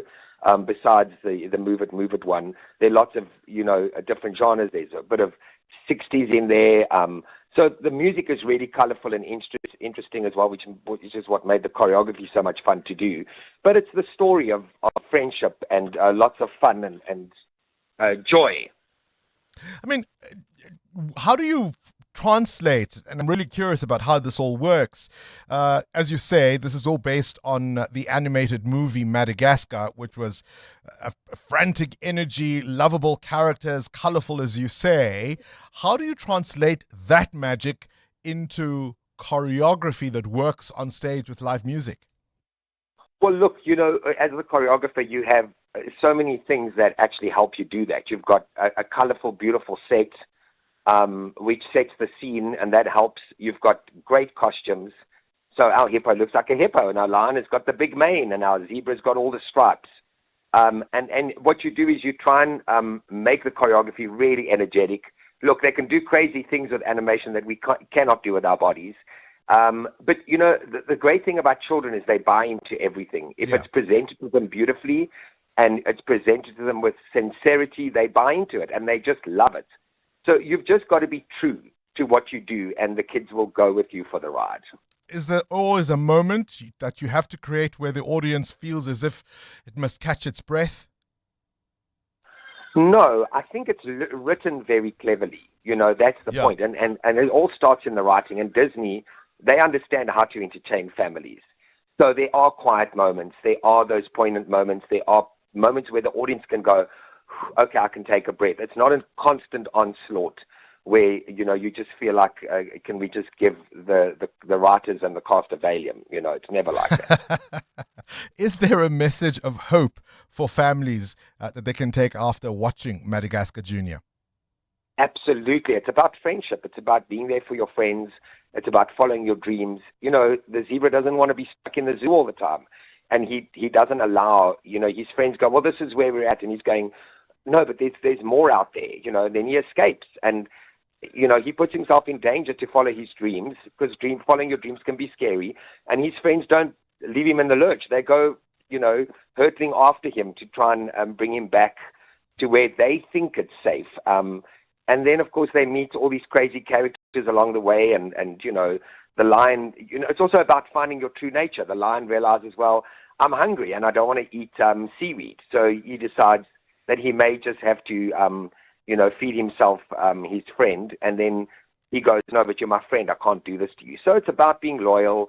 It's about supporting your friends. It's about following your dreams. And it's all got a beautiful, happy ending. They find the place where they want to be, and that, isn't the zoo. That's the point of the story, isn't it? Now, it's been on since last month. The final show is on Christmas Eve, I understand. Do you still have lots of tickets for sale? And what's your invite to those families who may have been on the fence or didn't even know that this great production is on? Look, let me tell you something. Live theatre is an incredible experience for kids. They have to take their children. I took my 2-year-old granddaughter. She sat through the entire thing wide-eyed, clapping, jumping around. She was completely mesmerized. So don't think that your child is too small. I know that they're not crazy about kids under 3. I just like to think my granddaughter's particularly bright. But, it's a Sunday morning, and from Tuesday to Sunday, 10:30 and 2:30. So, if you're busy in the morning, you've got no excuse. You can take them in the afternoon. The tickets are 175 Rand per person, and you can get them on webtickets.co.za, or you can contact the theatre. They do group bookings. I think it's a great way to entertain the kids. And I think that theatre is a very important part of culture. And I think that to stare at a flat TV screen or your phone all the time is not healthy. I think that children need to be exposed to actual theatre and to live performances. And maybe that's why your granddaughter is already so smart, hey? There we go. Exactly. there we go. The People's Theatre at the Joburg Theatre. It runs until Christmas Eve, the 24th of December. If you're an auntie or an uncle and you're babysitting, be the cool one and take the kids to go and see this fantastic production. Owen Lonza is the choreographer, and I thank you for your time. 702 podcasts are on 702.co.za. Bongani, for someone that is so in touch and has got their foot on the ground regarding current affairs, okay, and alternative music. Disappointed in you that you don't know who Billie Eilish is. Billie Eilish is a goddess. Her music is just outstanding. She is beyond that. I think she cuts through all generations, actually, young and old. She's just fucking fantastic. Excuse my French. Oopsie. Apologize for that. Let's play Billie Eilish. I do what I want when I'm wanting to. My soul, so cynical. So you're a tough guy, like you really rough guy. Just can't get enough guy, just always so puff guy. I'm that bad type, make your mama sad type, make your girlfriend mad type, might seduce your dad type. I'm the bad guy. Duh.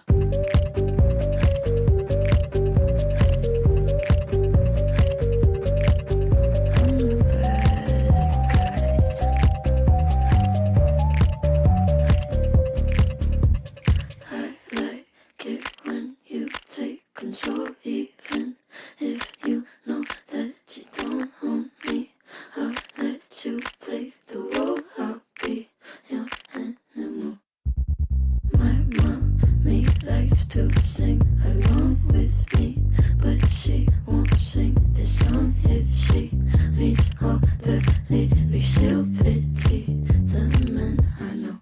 So you're a tough guy, like you really rough guy. Just can't get enough guy, just always so puff guy. I'm that bad type, make your mama sad type, make your girlfriend mad type, might seduce your dad type. I'm the bad guy. Duh.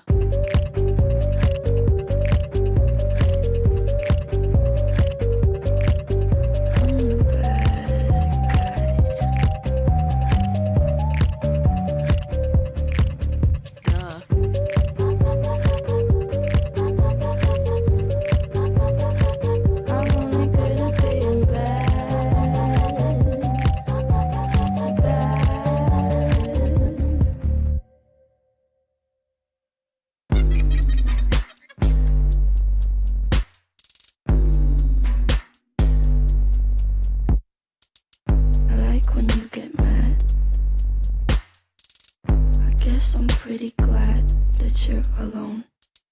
You said she's scared of me. I mean, I don't see what she sees, but maybe it's 'cause I'm wearing your cologne. I want you to stay till I'm in the grave. Till I ride away. So, two things. It's really not bad. I'm looking at the team and I'm saying, okay, I could see myself do it because it starts off gently, right? I could see this playing in an elevator, in a lift somewhere. It starts off nicely, but then it gets all chaotic in the end. Did you hear the kutu kutu kutu kata kata kata? I'm like, Aibo, when did the switch happen? Like, this sounds pleasant. But then towards the end, the kutu kutu kutu kutu, that's where you lost me. And it's okay. I'll live with my Whitney Houston, my Prince, and my Michael Jackson.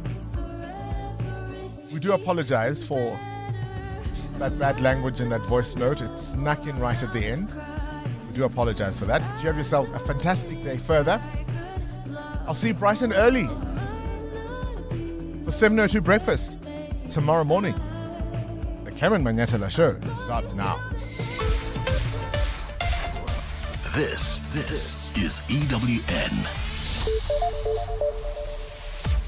Good morning, I'm Sfiso Zulu.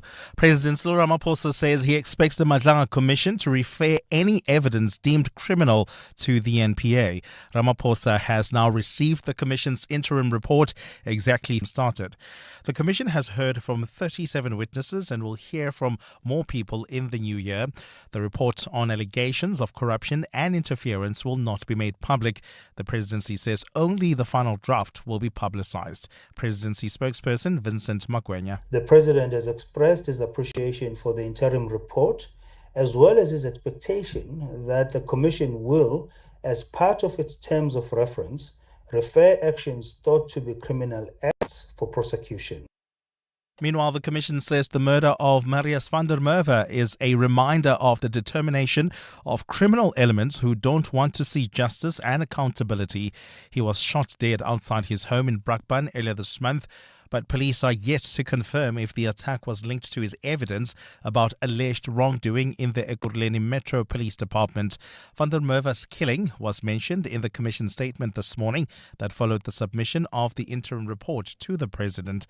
Madlanga Commission spokesperson Jeremy Michaels. The brutal killing of Marius van der Merwe outside his home in Brakpan on the 5th of December, in full view of his wife and children, marked an inflection point for the Commission. Mr. van der Merwe's murder serves to remind all South Africans that there are certain criminal elements who are determined to undermine the rule of law and who do not want to be held accountable for their actions. The National Council of Provinces has managed to pass two pieces of crucial legislation dealing with illegal immigration and the 2025 budget as Parliament wrapped up its business for the year. The NCOP rubber-stamped the Immigration Amendment Bill, which aligns the country's immigration detention procedures with Constitutional Court rulings. The NCOP also passed the Division of Revenue Amendment Bill, which will release funds for the national, provincial and local governments. Babalon Denza reports. The NCOP has concluded the year by getting two pieces of legislation over the line during yesterday's sitting. The Immigration Amendment Bill amends the Immigration Act of 2002 to address two specific Constitutional Court judgments. One amendment requires that any illegal foreign national detained for deportation purposes must be brought before a court within 48 hours of arrest. The court must then determine whether further detention is in the interest of justice before authorizing deportation. NCOP Deputy Chairperson Les Govender explained the importance of the legislation. And this amendment bill really helps, especially the law enforcement officials, in terms of how they should proceed with regard to illegal immigrants that are in detention. Before that, the NCOP passed the DORA bill, which will see technical adjustments to the equitable share of revenue and include an additional 2.9 billion rand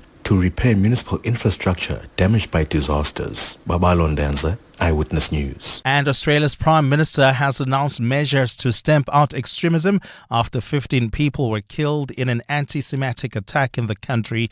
Sajid Akram and his son Naveed are accused of opening fire on the Jewish Hanukkah celebration at Bondi Beach last Sunday. Sajid Akram was shot dead by police and his son is in a critical condition in hospital. Prime Minister Anthony Albanese